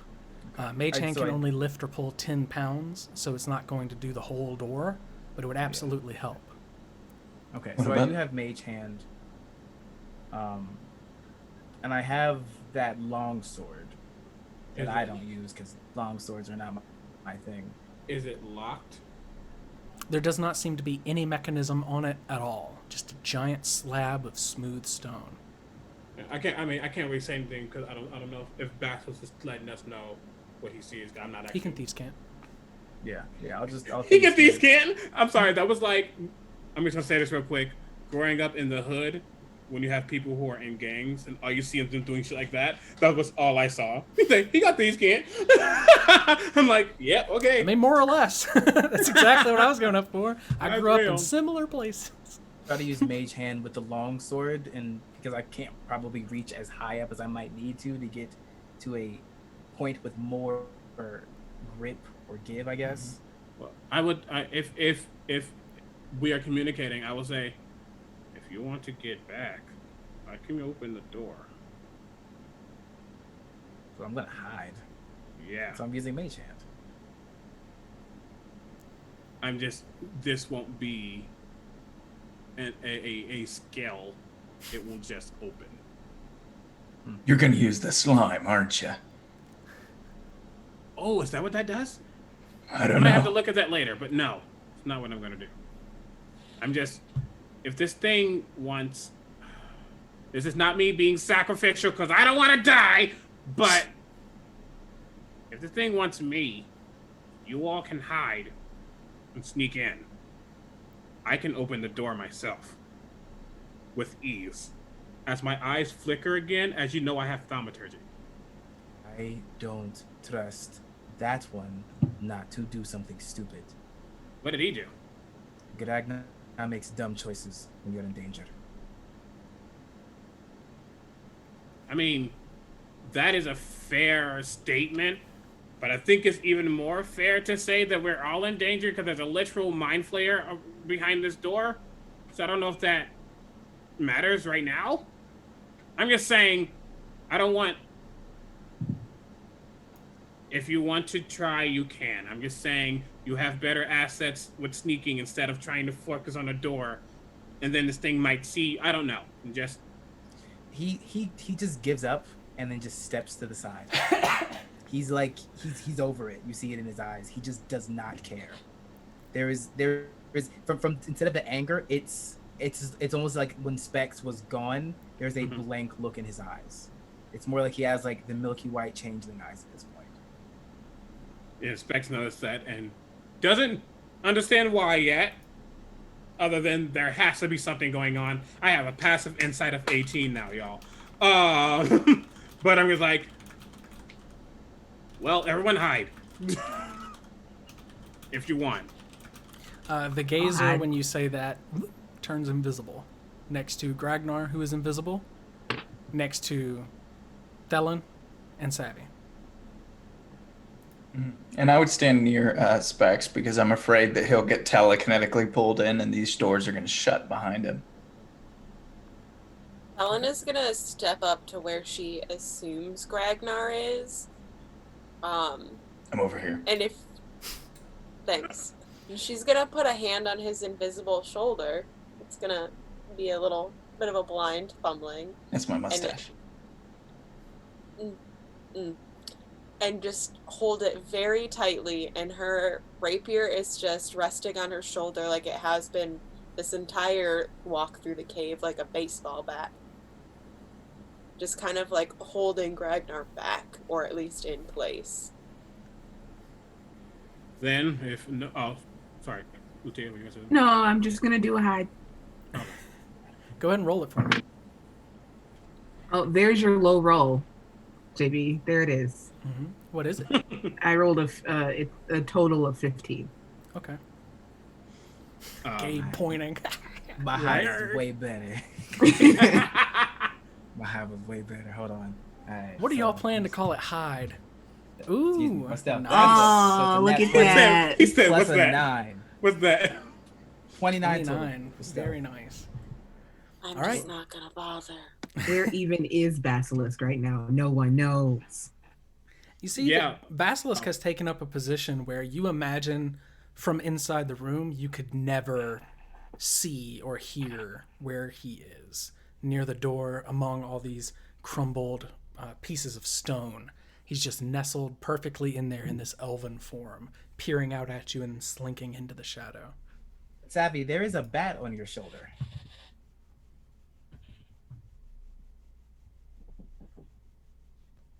I feel like y'all forgot I had a bat.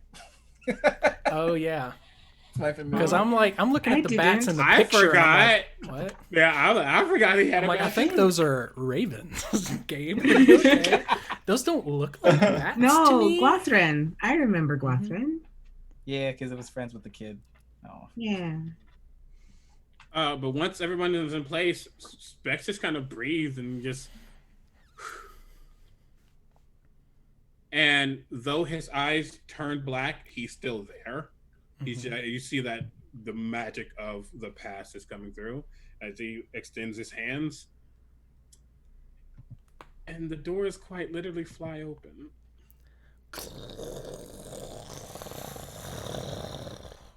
It slides open. You see inside this room, you and Basilisk are the only two close enough to see it. Gragnar, you would be right around the corner of the door frame. You'll be right in there in just a second. But just off the bat, the two of you see. Inside this room is a pink haze that kind of clings to the air in here. And it smells electric, like right after a thunderstorm. It makes your skin kind of tingle just to open the door. Specs, you feel it deep down inside, beneath flesh. You feel it in what you are. This weird sensation. There is standing not 5 feet from you, Specs, docile as a house cat, what looks to be a 7-foot tall, bipedal, ape-like white creature with a muzzle and teeth that overlap next to its huge jaws. Its beady little tiny eyes turn and look at you, and it tilts its head and lets out a heavy breath. Its knuckles are dragging on the ground even as it stood upright. They're so long and limber, and its muscular form ripples like cords of steel beneath its skin.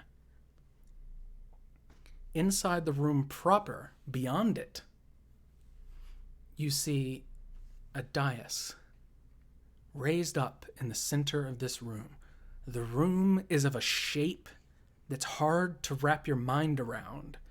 It's not quite hexagonal and it's not ovular. It's somewhere in between, kind of twisted and malformed from this alien mind that constructed it. In the center, this dais is oozing out this pink mist. Inside is a pool of pink water with little green and purple shapes moving around in it, like tadpoles almost. No! Sorry, I'm not muted. You can see it from your vantage. It seems to be made for people much shorter than you, or perhaps made to be accessible to creatures of all height, you might imagine. On the far side of the room, there are niches in the wall, 6 of them in a half-moon shape. All 6 are vacant, but in them you see there are stains of red humanoid blood, as though some type of surgery or some evil machination was done here. To your left, 15 feet into the room. Really quickly, I'm gonna stop you real quick. Are we frozen? I don't know. Or is it me? I don't know.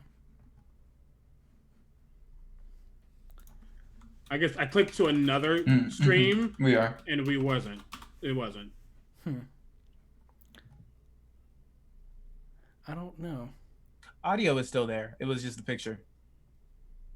Weird. I don't know what I would do about that from my end. It's a good picture to freeze on, let me tell you that. No. Well, actually, try seeing if changing to a scene and then changing back. Oh maybe. Lord. Or we could just stop it No, and we'll do this. turn it back on.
sure you could hear me that whole time because I was in the pre-stream for that. But yes, Zoom crashed for me and needed me to do an update. So we're going to update and be right back. If you need to get water, a snack, or anything else, we should have about a half hour left of the game if you would like to go and get yourself ready for that. We'll be right back.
No audio yet. Check now, because I muted it so that I wouldn't cuss on everybody.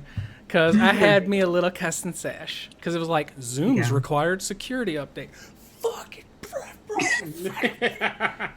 I threw a piece of paper. It didn't go very far, but I threw it real hard. All right. Back to where we were. What was I saying? Where did we saw a gorilla white thing that's creepy. We see tadpoles. When I went, no! And then that was when we froze. Yeah. Okay. You're at the door. 20 feet across the room, past this dais with the tadpoles. You see that there are 6 niches in the wall that are like cages, almost like cocoons made of this green stone. And inside each of those are spattering of red humanoid blood, long dried. To the left, imagine the room as an L shape. Okay? You're at the small end of the L. Okay.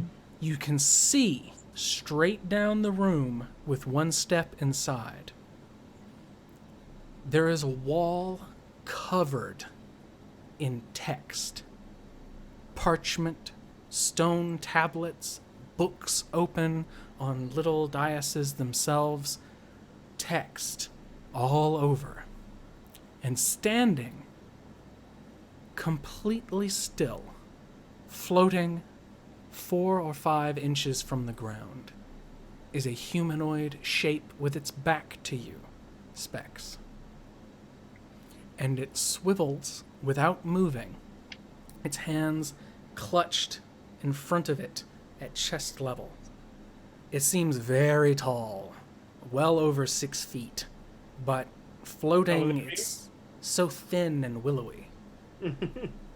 It rotates without moving and looks out at you with this bulbous, purplish, bruise-colored head with gray splotches, cephalopod-like tendrils that hang from its face where a mouth and nose should be, that clacks like two pieces of stone tapping into each other as the tendrils move.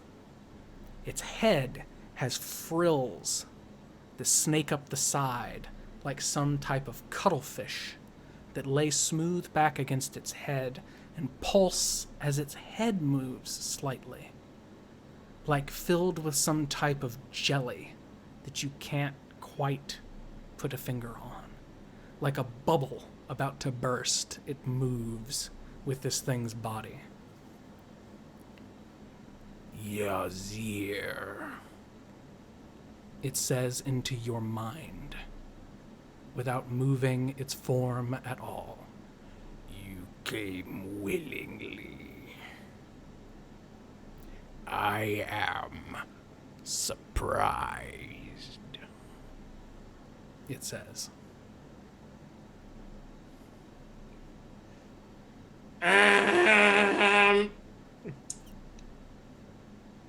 It begins to glide toward you, unthreateningly.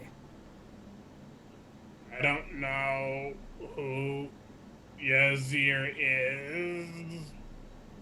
Oh, you know, Warforged. You know who Yazir is. You know his voice. You know his sight. You don't know the name. He is you. You are he. And you are the key. Its eyes, since it's so close, are smooth and black like ink in water. You are the key. And you are here. How close is it? 'Cause I'm not going to let it get within 10 feet of me. I'm going to step back if it tries. When you step back, it stops moving forward. You are here with me now. We can reach it together. It holds out this long, slender, almost bony, thin arm. We can reach the malediction. We can bring this world to its knees. Do not jilt me again. Not again, Yazir. Come to your senses. And this is all telepathically. All telepathically. The room is stone cold quiet. Except for when I speak, because I am not telepathic. And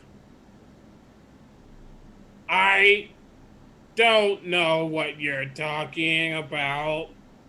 You are too far from it. Too far from the malediction. When you get closer, you will understand. I will take you. It reaches out almost gently with its mind and offers an image to you. Not a vision that hurts like you're used to. This quick injection of light and sound that scuttles your brain. This is a smooth, gentle offer that you can turn away if you wish, but it seems to want to show you something. He is going to let it.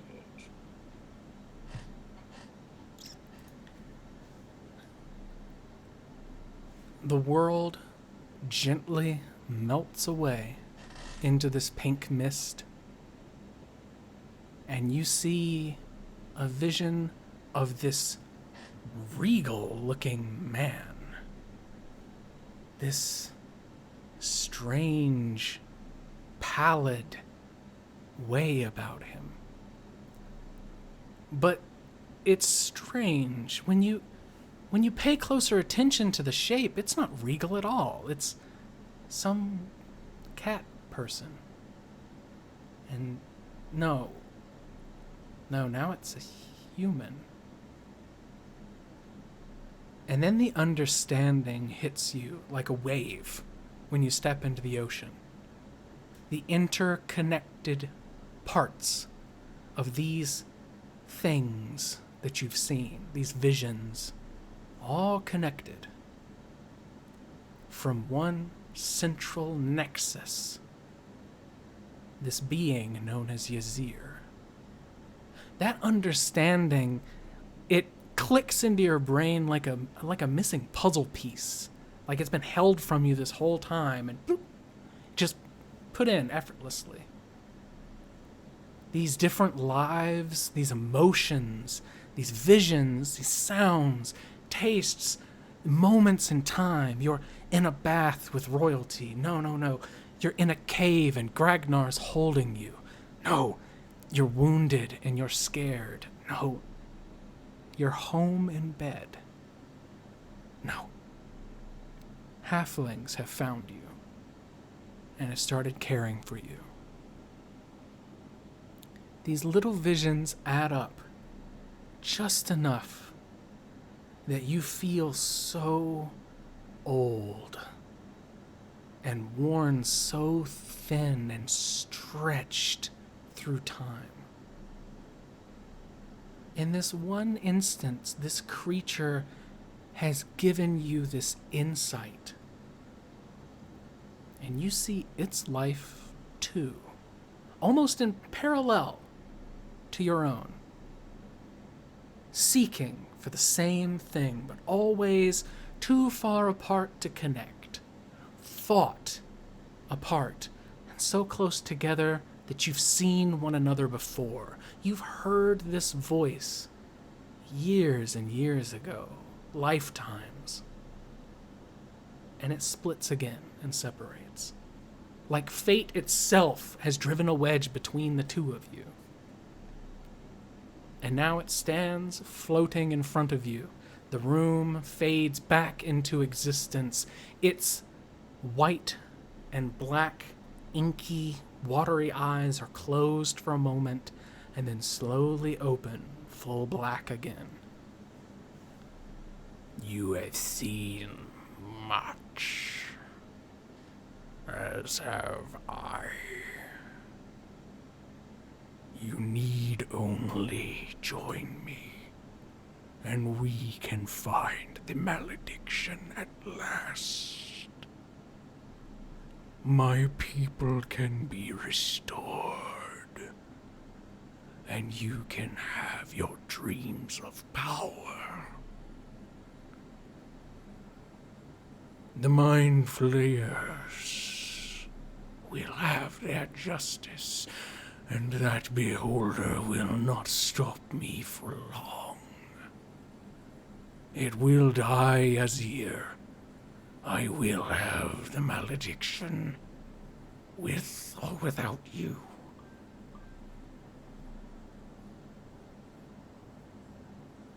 Specs is silent for a moment. It is silent as a grave as well.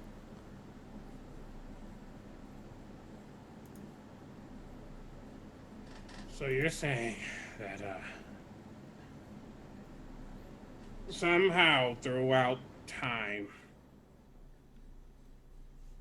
I wasn't me, and I was a cat and a human, and I was looking for this thing for power, and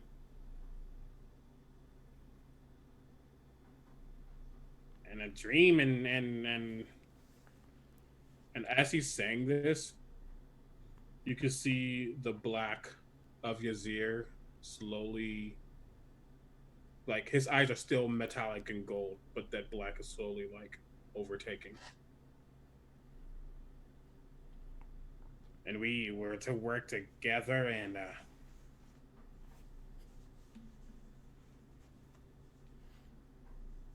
I guess there's one problem. As his eyes go completely black.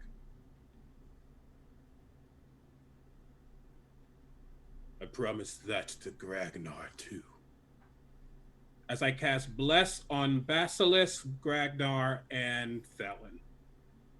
And the ground begins to shake as I thaumaturge that. That is your green light basilisk. What do you do? I'm going to throw. Now, there is a bit of a gambit here. Yeah.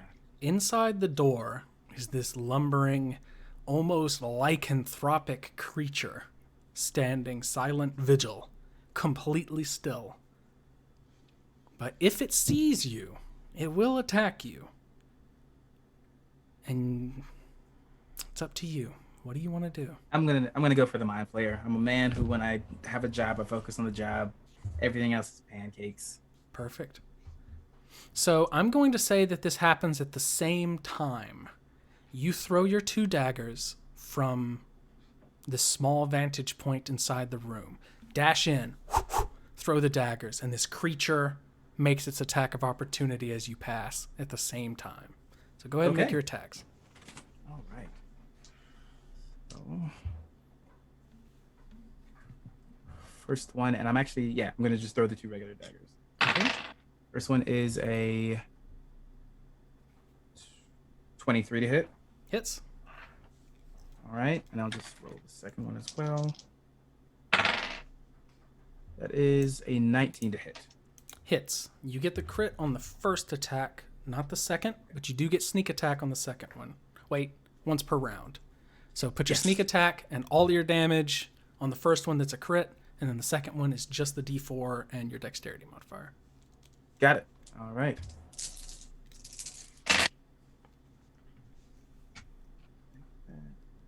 Good.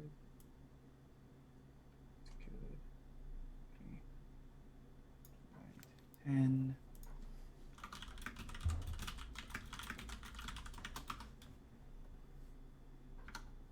$36 for the first one, and then another 5, so 41 piercing. A sizable hit.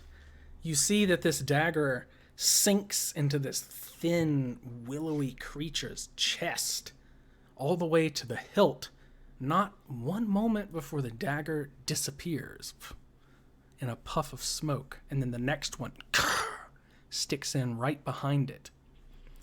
Unable to use a reaction, you see that this creature has nothing it can do but curl its arms up and shriek into Spex's mind.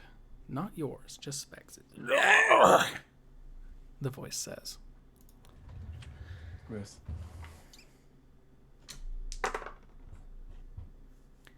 All right. Basilisk, does a 16 hit your armor class? Yes, it does. Okay. You take 8 points of slashing damage from this creature behind you. Whack! Drags its claws into your back. Uncanny dodge. You can have it. But that does eat up your reaction until your next turn. That's fine. Okay. Now we will fall into initiative order, please. Everyone roll initiative. That's what I'm. Yeah, I'm shaking. Not bad. Okay. Come on, level up dice. Come on, level up dice. Oh my god, come on, level up dice. Sorry. This is my happy dance. Look at all these happy faces. 20 plus? 23. 22. Natural 20 for 23. 19. Oh, fuck. No, it was going 820, 820, 820, 820. I'm like, no way. 15 to 20. 18. 17. Nice. Oh, these are all good. These are Rolled a Yes. 16 with my dex is a 15. Hey, that's good though. So good That's though. great.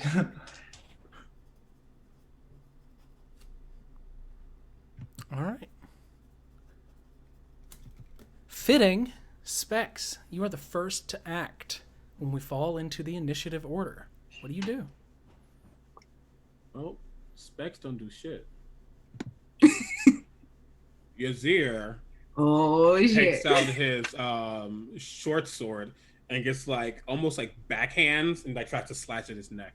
Okay. Okay, 18. An 18 hits. Okay.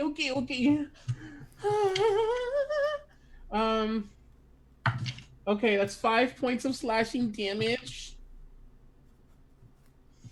And then as a bonus action, I slash, I look, and then I will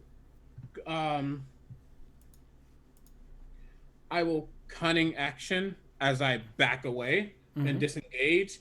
And as I do, normally when he uses these necrotic energy, it like just emanates almost like from a shadowy point that he's running from.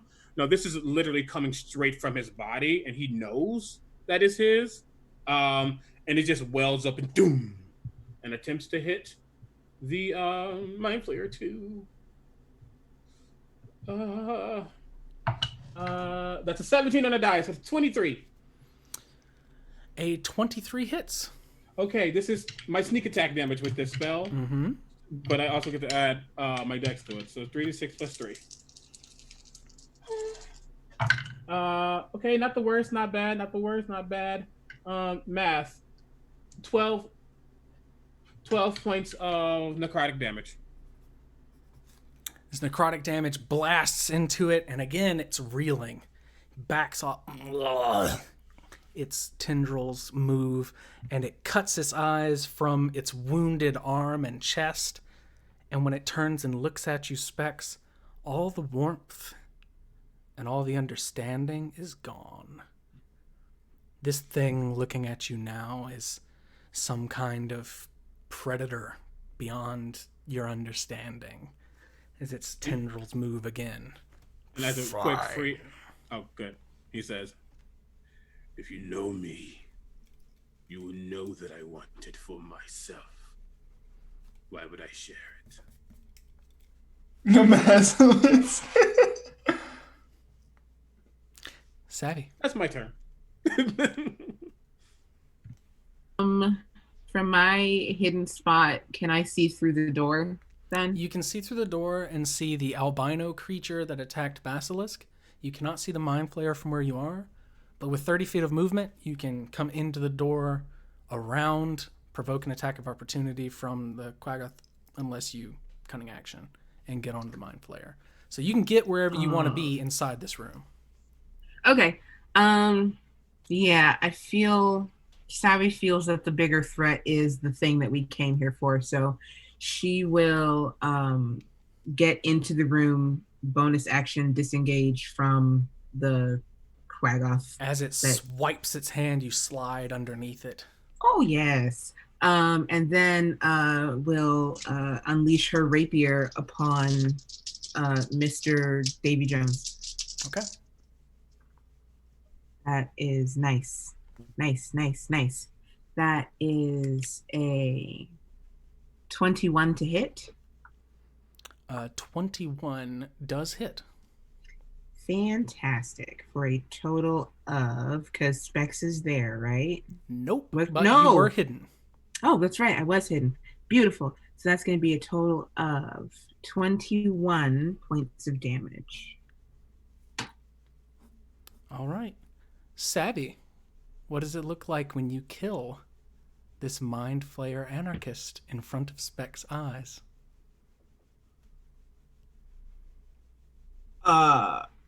She wasn't expecting it, certainly. So, as she slides underneath the the Quaggoth's giant meaty swing, she just like goes like straight up, like she does like an actual slide, and then like straight up into the heart of the mind flayer. You pierce its chest right next to Basilisk's expert throw, and it goes through like jelly, like piercing an ear, the cartilage, a give, and then through it. Its tendrils go straight and then curl in as its eyes open and look at you. And into your mind, Savvy. Me. Into your mind, it says, "You cannot trust him. He is why you are all here to kill us."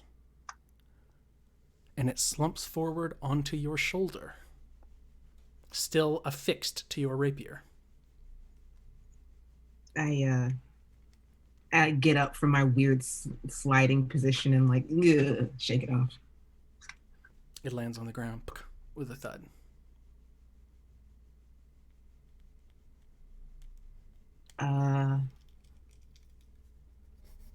That was easier than I thought. You say, Out of as character, never mind. there is a bone-rattling roar as the Quaggoth leaps onto Basilisk, Right. the closest fine. enemy to where he's standing. That checks out. It is going to miss you with one swing, Basilisk, and hit you with a 22 on the other. You have Checks out. already uncanny dodged for 9 points of slashing damage. Yep. You see, as you turn to face it, now that the Mind Flayer is dead, that this thing is no longer this statuesque, docile creature. It seems to be in this bloodlust fury, released from whatever held it here. The two of you who are still outside see the stone of this passageway begin to flake away as the room that Savvy, Basilisk, and Specs are in begins to lift from the ground, and the stone around it begins to crumble. From the passageway behind you, you see that whatever this room is connected to is beginning to punch through the floor of the passage. Green stone.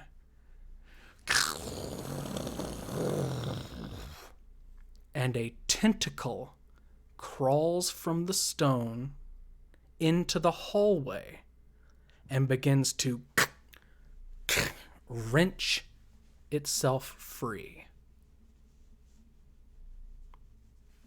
Thelen.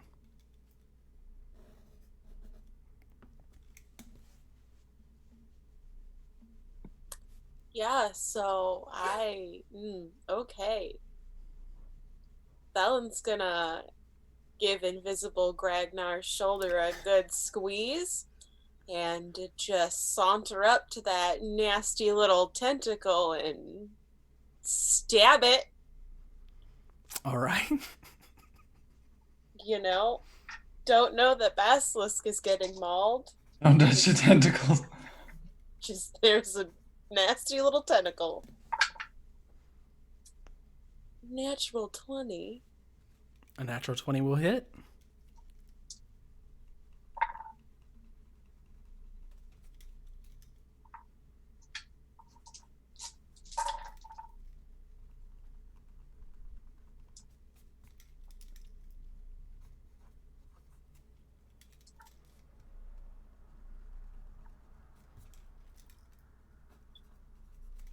The faith of doing math.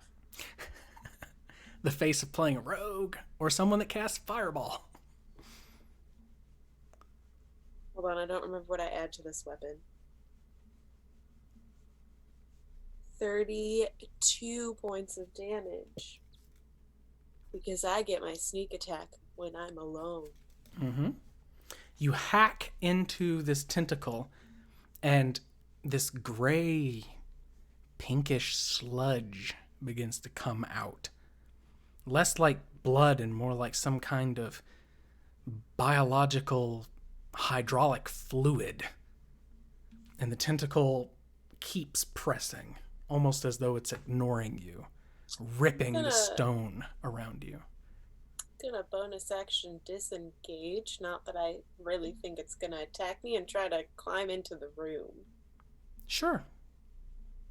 After You climb into the stabbing room it. and see Basilisk in a heated melee with this enormous creature that looks like a wolf and a yeti had a child. The room is alive. Basilisk, it is your turn. You see Thelen run in. You hear stone cracking outside and crumbling all around you. Okay. So this thing went before me, right? Mm-hmm. Okay, nah. That. And I'm on the ground like for narrative, not mechanically. I'm not prone. No, you're not prone. No. Okay. I'm gonna disengage and I'm gonna try to run past Savvy and Gragnar. Not Gragnar. Savvy and Specs. Savvy and Yazir. Where are you running to? Deeper into this room or outside? Yeah, deeper in. We're bone. I'm just gonna let it happen. Okay. You run deeper in. I'm gonna disengage, just run deeper in, and that's my turn. I just don't want to get hit again. It was fun. Okay. Gragnar.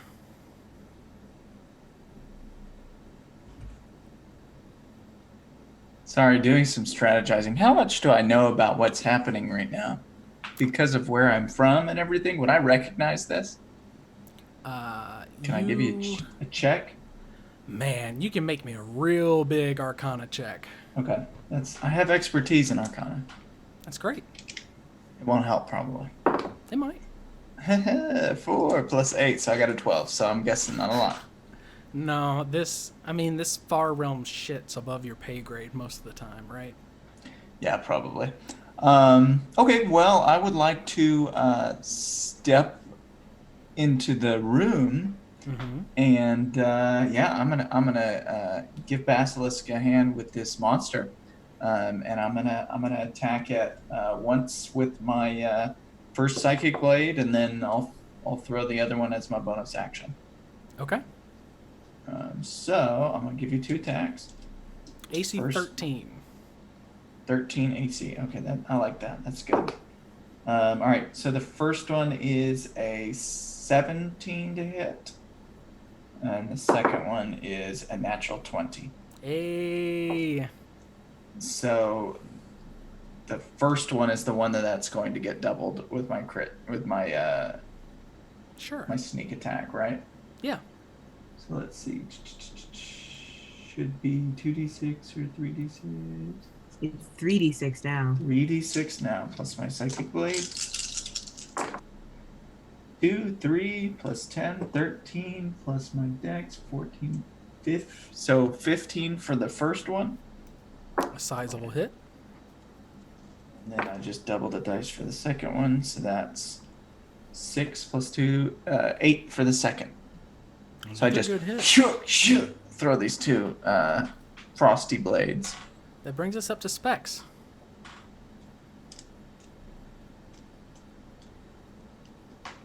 Because I can do a quick thing because not right now. So This thing looks panicked, bloodthirsty, and injured. besides that, just help me understand. The room we are in is pulling off Yes. or away. Okay. The room in which you currently stand is beginning to break away from the stone. The water inside the dais with the tadpoles sloshes out, and they begin to crawl towards your feet. Okay. And what else is in this room? There was like pictures and things, and like notes and some other shit. All kinds of notes and other kinds of shit. Okay. Yazir's kind of just looking around, getting his bearings. And just hands go behind his back as he just kind of saunters towards the notes. And this is technically going to be his bonus action. As he, well, hold on, let me make sure. Let me not lie to you. It's something. I'm gonna make sure it doesn't have to be provoked, or more so. Yeah. Okay. I was thinking of does disengaging have to have somebody around you for it to disengage, but no, it's just I just won't take opportunity attacks. And that bonus action, yeah, that gets cunning action and disengage just knowingly, as that mote of necrotic energy shoots towards Roll it. gorilla thing. And I am blessed. Let me add a fucking d4 about this. I'm good. Yeah, good, great. That is 12 plus 6 plus 4. Yes. That's, yeah. What's that? 22. Math. So that's 3d6 plus 3. Not bad, actually. That's 17 points of necrotic damage. And I honestly spend my action looking at those notes. To Okay. see what's going on. Roll me a d6. We do the Sam Regal gets dropped. Oh god. A 2. 2. You see a note written in common. It is signed from a notary here in the city of Wuhan. It also is a receipt of payment. And you recognize Felon's last name and house sigil on the bottom. Payment from Ferris Amberglass for the amount of 60,000 gold pieces. Theris is Master Theris, right? Okay, Theris paid Dylan's family or something. Okay. Mm-hmm. I am silent. That is what I do. That is my action. Savvy. Gonna stab the thing because I don't like it. I don't want it to be alive. I don't like it. I don't want it to be alive anymore. That is a 23 to hit. AC 13. How do you Cool. kill it? It has 6 hit points. Come on, she is MV fucking P. I'm just like I literally no that's literally it. Like how big is this thing? 7 feet tall. Yeah, I would like to walk up its back and just like start stabbing it in the back. I'm like, please, just die. Stop hurting my friends. I'm so over it. Just die. Just die. You ride it on top of the dais that sloshed out all of the pink liquid, and it lands with a thud, and its arms drape all the way to the ground. You see the tiny creatures inside the water begin to grow little pseudopods and stick into its corpse and begin to crawl up into its wounds.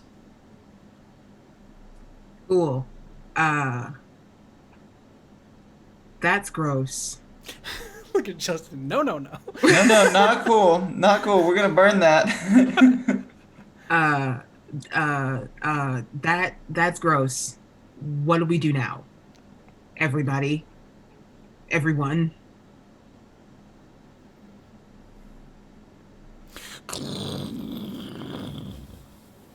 The stone is outside happening? is being ripped away some more. Oh boy. What Guys, do you do? y'all, we gotta do something. I call for the little Leomond, Lemon, whatever your Lumini. name is. That's it. Look. Lululemon. Linguini. It boop appears. What is happening? It says, I'm not sticking around. Fuck this. Good job. Whip. He goes out of the door and down into the passageway as it begins to crumble. I told you, the room is alive. Would Yazir know what's going on? Arcana check. Yazir's been out of touch lately. He has. And you know, the funny thing is, I could have. Never mind. Though that's a 19. That was 18 on a die plus 1. Nice. So Yazir would be under the impression that this is some type of vessel for this mind flayer. Currently ripping itself out of the stone as if to travel back from whence it came.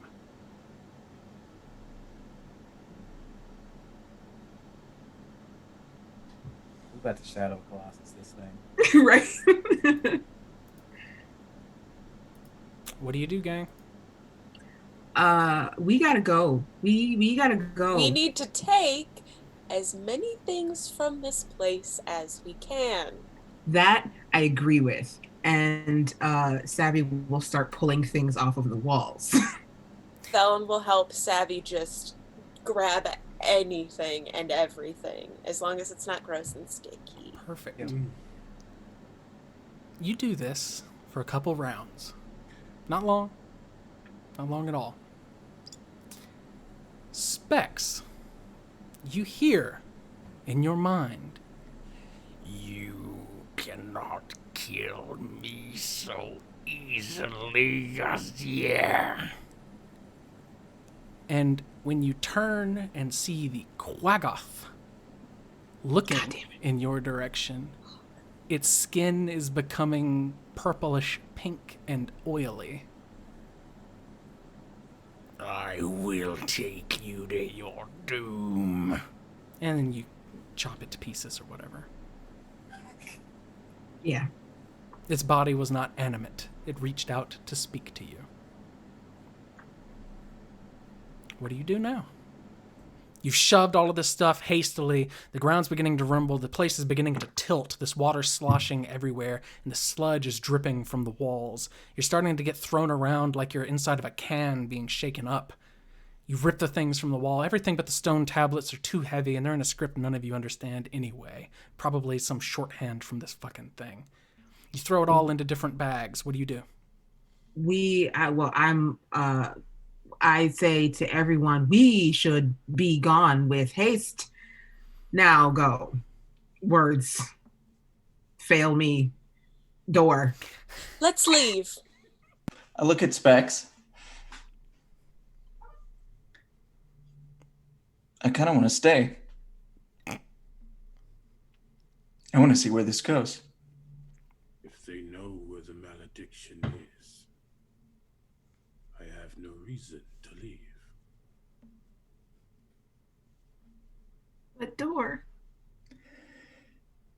We've been here many times, and we always make the same decision. Then I hold out my right hand to shake his, and I say, will you honor our agreement one more time?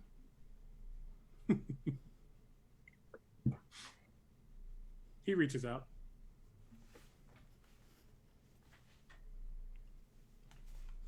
Then let it begin. And he kind of just turns away and looks back at the area. Yeah, I would use my telekinesis to float cross-legged in the air and wait. What are the three of you doing? What do you two want to do? Yo, this is season finale. Right? Are they far enough that they probably don't hear just our general conversation? Sure. They're having a conversation of their own anyway. In each other's mind. I never want to metagame, and I hate that. I do have a passive of 18, so let that be known. It's okay. It'll just be like you two are like at the far end of the L, and they're like, right at the door. I don't want to force myself into a conversation, but like if it ain't whispered, probably will hear it. What is the other side of the grave like? If Vex will come back when they die. Should we just kill them here? No, Why? because it's not what I do. I didn't say it. Fine. Should I just kill them here? No, Why? Because that is what I do. Oof, that was. I think it seems like this isn't over yet. And I Why are don't we? think Why are we staying with them? We did our job. because I even- don't think they're done being useful for us either. and if I'm being honest, I do kind of want to know where this goes. You two were literally the first ones to say, "Let's get the fuck out of here." Yeah, because I thought that's what everybody else wanted to do. I would love to leave. I would. I don't want to see where this goes. I am so curious. But I'm afraid if we leave now, whatever's ahead is going to be even worse than if we stay here. You know, don't forewarned is forearmed and all that. I don't trust them. And I did make Gragnar a promise. However, I don't trust my family, and promises are made to be broken. So, protecting each other like family means nothing to me. However, again,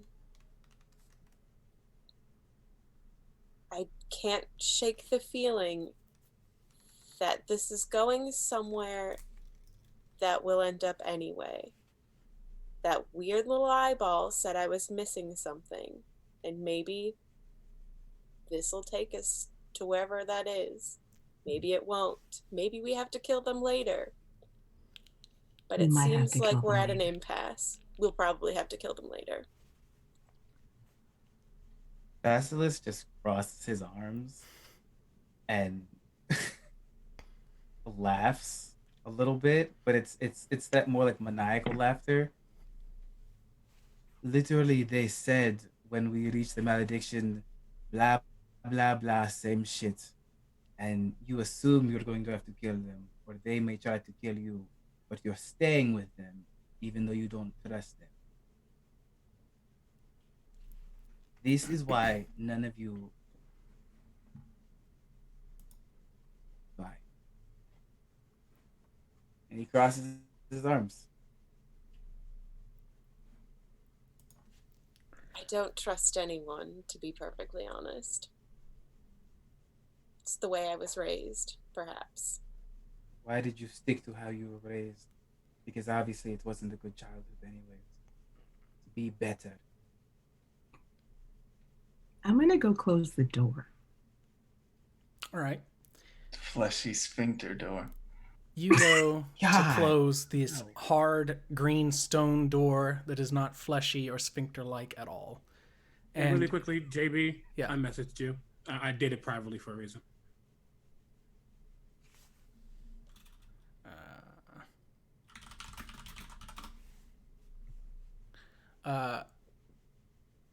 you go to the door and begin to close it. You see that the ship is already departing the stone that it was buried within. When you peer out, you see that these two tendrils, one severely injured and listing heavily to one side, the ship is beginning to tilt toward that wounded tentacle as though to dump you out of the door. You see that there is stone being pushed out of the way, like there was some long passage where this thing pushed its way into the stone, and it's raking its way through that passage like a bullet going through the barrel of a gun. And when it hits the end, there's a thunderous crack as it breaks through whatever it was that was hiding this passageway, and it shatters Light bleeds in through the door. You're still pulling it closed against the tilt, against the wind, against everything fighting you. You're pulling it. You see the sparkling waters of Uhanian Bay underneath you, probably 100, 200 feet. Ship is listing hard to its left and beginning to whine. Everything is rattling and shaking. All of your companions inside are grabbing onto what they can and lashing themselves in place. Gragnar is sliding with the ship, but staying kind of in stasis with the telekinesis, trying to hold himself in place. Savvy, what is your passive perception? 16. We don't have the spell slots to pilot this.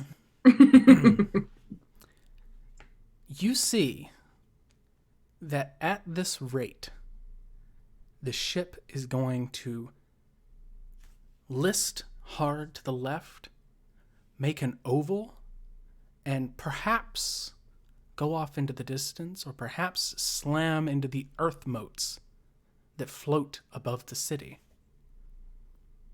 But what you see that may spark a great deal of interest to you is an owl, flapping its wings ineffectually, flying after the ship. Panicked, its wings like feathers are flying off. It's trying to keep up. Oh no. When there appears a person in the sky next to the owl, Oh. bald-headed, with a nice, opulent robe, holding a plain-looking staff in one hand and two enormous golden dragon wings sprouting from his back. Master Theris. He holds out his hand, and you see from where you are in this final second before the ship wraps around out of view of him, the veins in his head stand out. Sweat begins to bead on his eyebrows. You see it glistening in the failing light of this day's sun. And he squeezes his hand. You no longer see him, lost to the tilt of the ship, and the ship rattles like it's been hit by an avalanche and stops and begins to crush in around all of you. Oh, that son of a bitch. And that is where we're going to end this season of the Little Rascals. No. Oh, he mad. Shoulda left. Shoulda left. Well, we've done what we've done. So much happened this episode. Castle is just like this the whole time. Everybody. Y'all could have stayed in the sewers. We could have. Thelen is never going to question Basilisk ever again after this. He yep, murdered someone. anything they say. He threw a poison tray at you in the first Y'all session. had the chance to leave. And he has never lied to y'all about it. He's like, yeah, I killed like 3 people. I stole this armor. I don't know who this guy is. What y'all up to? He is the most, somehow, with the poison tray, most trustworthy member of the party. He hid a secret about a beholder for like weeks upon weeks. What? That wasn't a week. After the little beholder person happened, I came back to see y'all. I was gone for a week. Yeah. Mm-hmm. I know all Don't this worry. information, Justice. We'll get our stories straight. We'll have a little conversation after we wrap up tonight. I think the important part is that it's an interesting dynamic because there was definitely a level of into the woods, so it's your fault happening. But like Oh yeah. No one is like exempt from bullshit at all. At all. Because like to use Basilisk as an example, he might be the most trustworthy, but he has the most kills on his track out of all of us right now. So like murdering versus trust. It's like what's better, what's bad. So like it's a good dynamic and I'm here for it. No, I'm so here for Because it. you trust someone ain't gonna murder you. Those the magic beans, are those the malediction? Yes. You tried to get it in the first place. Oh, think- Lord. I think before the ship crushes in on all of us, Savvy's last words would have been, "Oh shit." It's beginning to crush. There's no finality to what I said. So, just a little moment inside the world. We will leave you with this. There is a halfling who nervously wipes his hands with a handkerchief Oh shit. on the second floor of his mansion. Oh no. He passes 2 guards. One of them, a sorcerer of renown. The other, a swordsman who's proven himself 1,000 times over. He gives a shy, weird chuckle. He steps up to a vault door, puts his hands on it, and gently pushes. The vault door slides away effortlessly. Inside, he sees a very familiar crate. Open and empty. A piece of parchment folded into a small triangle sits atop it that says, "Such things as these are not yours to keep. G.M." And that's where we're going to end our session. Oh Lord. Thank you all so very much for coming and watching the season finale with us. We have a couple irons in the fire, a couple places that this story should go, or could go. We will be taking a small break from the Little Rascals, but we're going to be running some one-shots, including, I believe, one DM'd by Gabe, because he wants me to be a player of his. So we will keep you abreast of all of that, whatever Abreast. channels they're hosted on, wherever we are, we will let you know. And when season 2 starts back up, we will start at level 7, actually. Because of all the bits and all the XP you gained previously, you only needed like 200 to hit level 6 today. See, And Wonderland, did you helped so much. Wonderland and Emily. Shout out to Wonder Emily. and Emily So y'all both did far that. too Y'all generous. did. We got like 1,000 for staying on the ship, right? We'll see. Anyway, we're going to sign off now. I know we're not in our normal places because we had some stream issues, but we're going to go in the same order as always, starting with Critical Bard. Fuck. Hi. I'm also going to add, and I think everybody should if they want to, a moment they loved about this episode. Well, hi, Critical Bard here, Omega Jones, Critical Bard across all social media channels. Your lovable bard, just trying to be a light in this chaotic world. You can catch me everywhere. Some really cool things. Tomorrow, you can actually catch myself and Latia and some others on twitch.tv/holding action as we play some form of aliens RPG one-shot, and then we're going to die. We gonna die. Please be there for that. And I believe that's at 7 CST or 6? 6 Central. So 6 4 Central, Pacific, 8 Eastern. No, 7 Eastern. Yeah, right. Time zones. Time zones suck. Great. That's going to be great. And then on Sunday, I have the honor of guesting on D4, which is actually on twitch.tv/rockpunchatl, or I believe it's hosted on the D&D Twitch channel as well. It is. That will be great. You will find out who I am. All you know is smoke and fire. Who knows? It's going to be pretty cool. It's going to be awesome. And yeah, the stream and do all that stuff. My favorite moment of tonight, I won't even lie, it had nothing to do with, well, I guess it did have to do with me, but not really. That role play between Gabe and Justice. Fuck.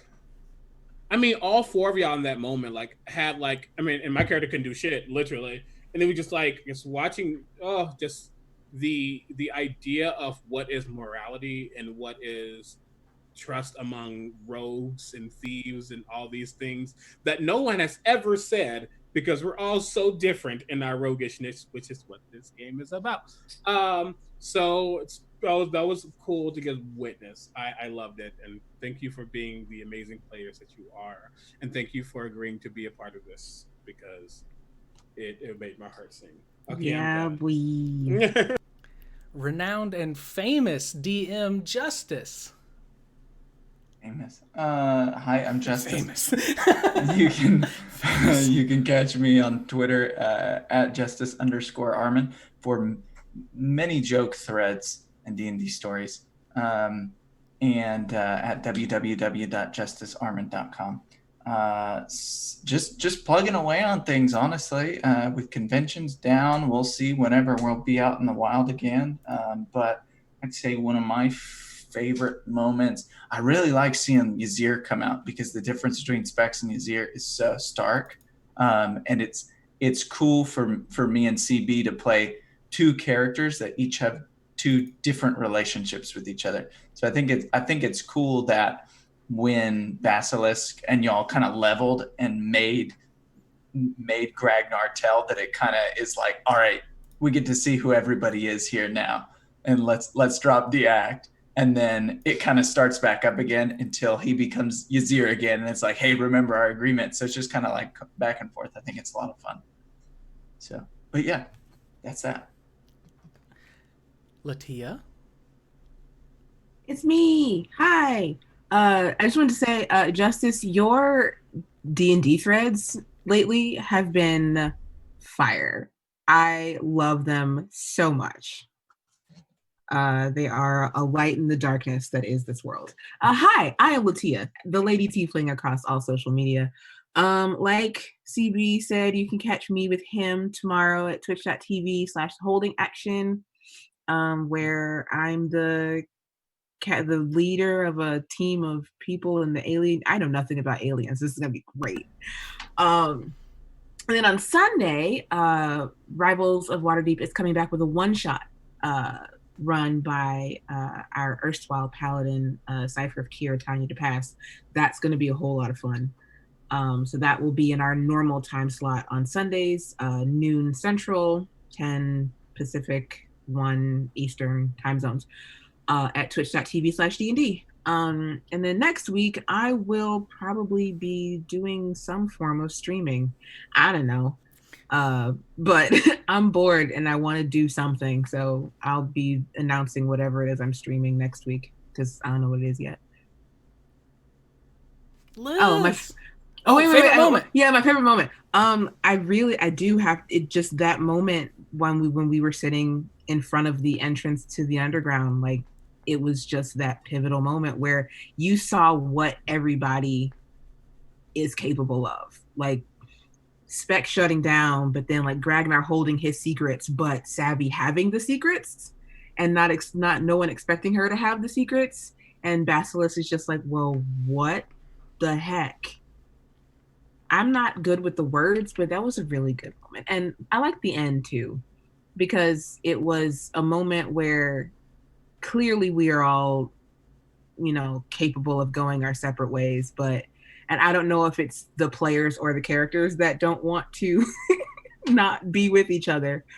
So I think there might have been a little bit of player interference at that point. Wanting to keep us all together. We would have died.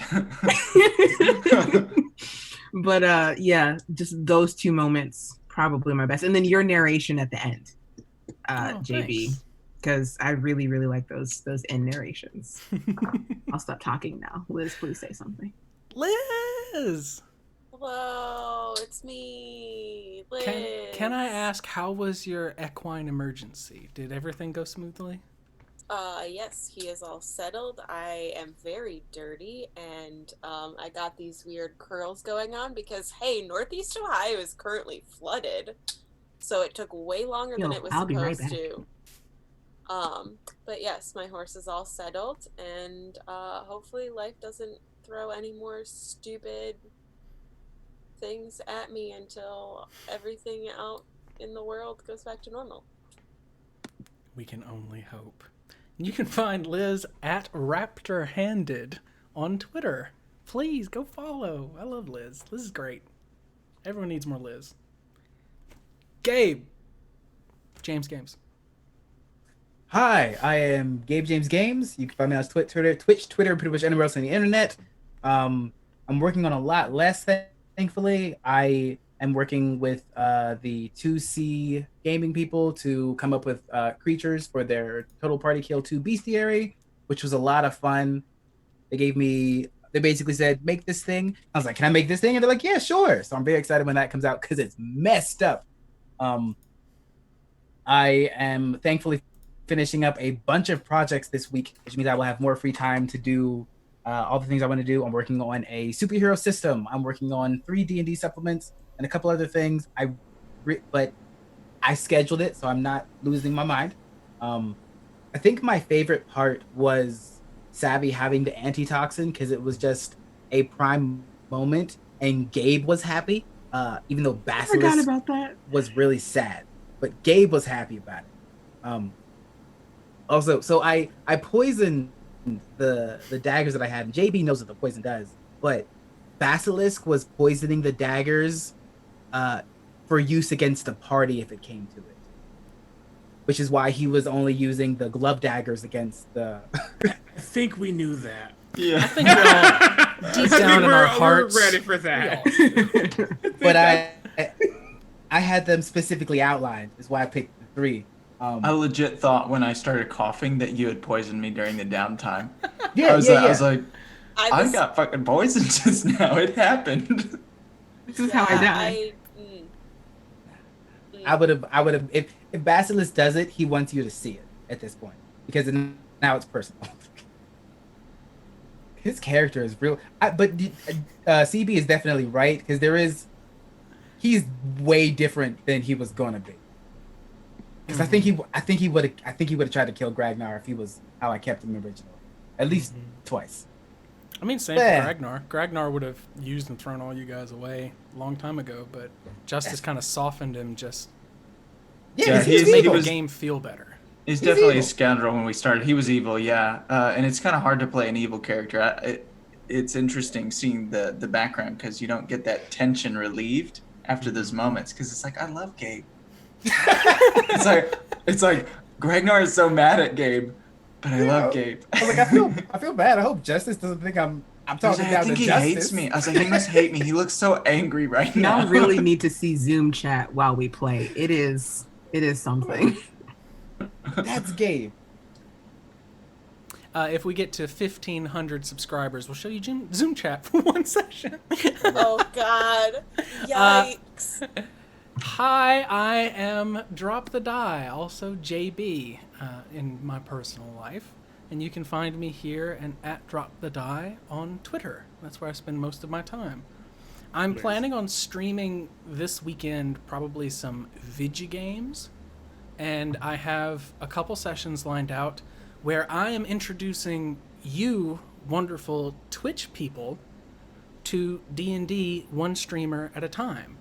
I have a group of streamers who have never played or not played recently that I'm going to run an adventure for. And I'm going to make it as completely free and easy to do as possible to show everyone at home that you can play D&D. We're going to do it through Discord. I'm going to stream it using my normal setup, $0, no layout. I'm going to explain all the rules to all of the new players. It'll be a great place to jump into if you've never played D&D and this is just some fun thing that you like to watch to support your friends. Wonderland Biome in the chat is going to be one of the people at the table, and we almost played on Wednesday, but we had some conflicts and some stress and anxiety from some of our players. So we're going to do a session 0, and we're going to replan, and we're going to present that to you guys all in the future.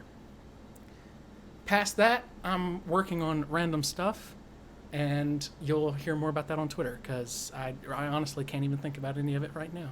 Season 2 will come out after a brief interlude, and we will all, as a group, discuss where the story is going to be aimed, and then fire a random arrow in that direction and see what happens. If you have any requests for interesting things I can do, my DMs are open on Twitter. So anyway, thank you all so much for coming and watching, and we hope to see you next time. I'm going to raid Mini Terrain Domain, who did a marvelous job at Jasper's Game Week, raising a buttload of money for suicide prevention, specifically for people in the LGBTQA+ community. Please share some love.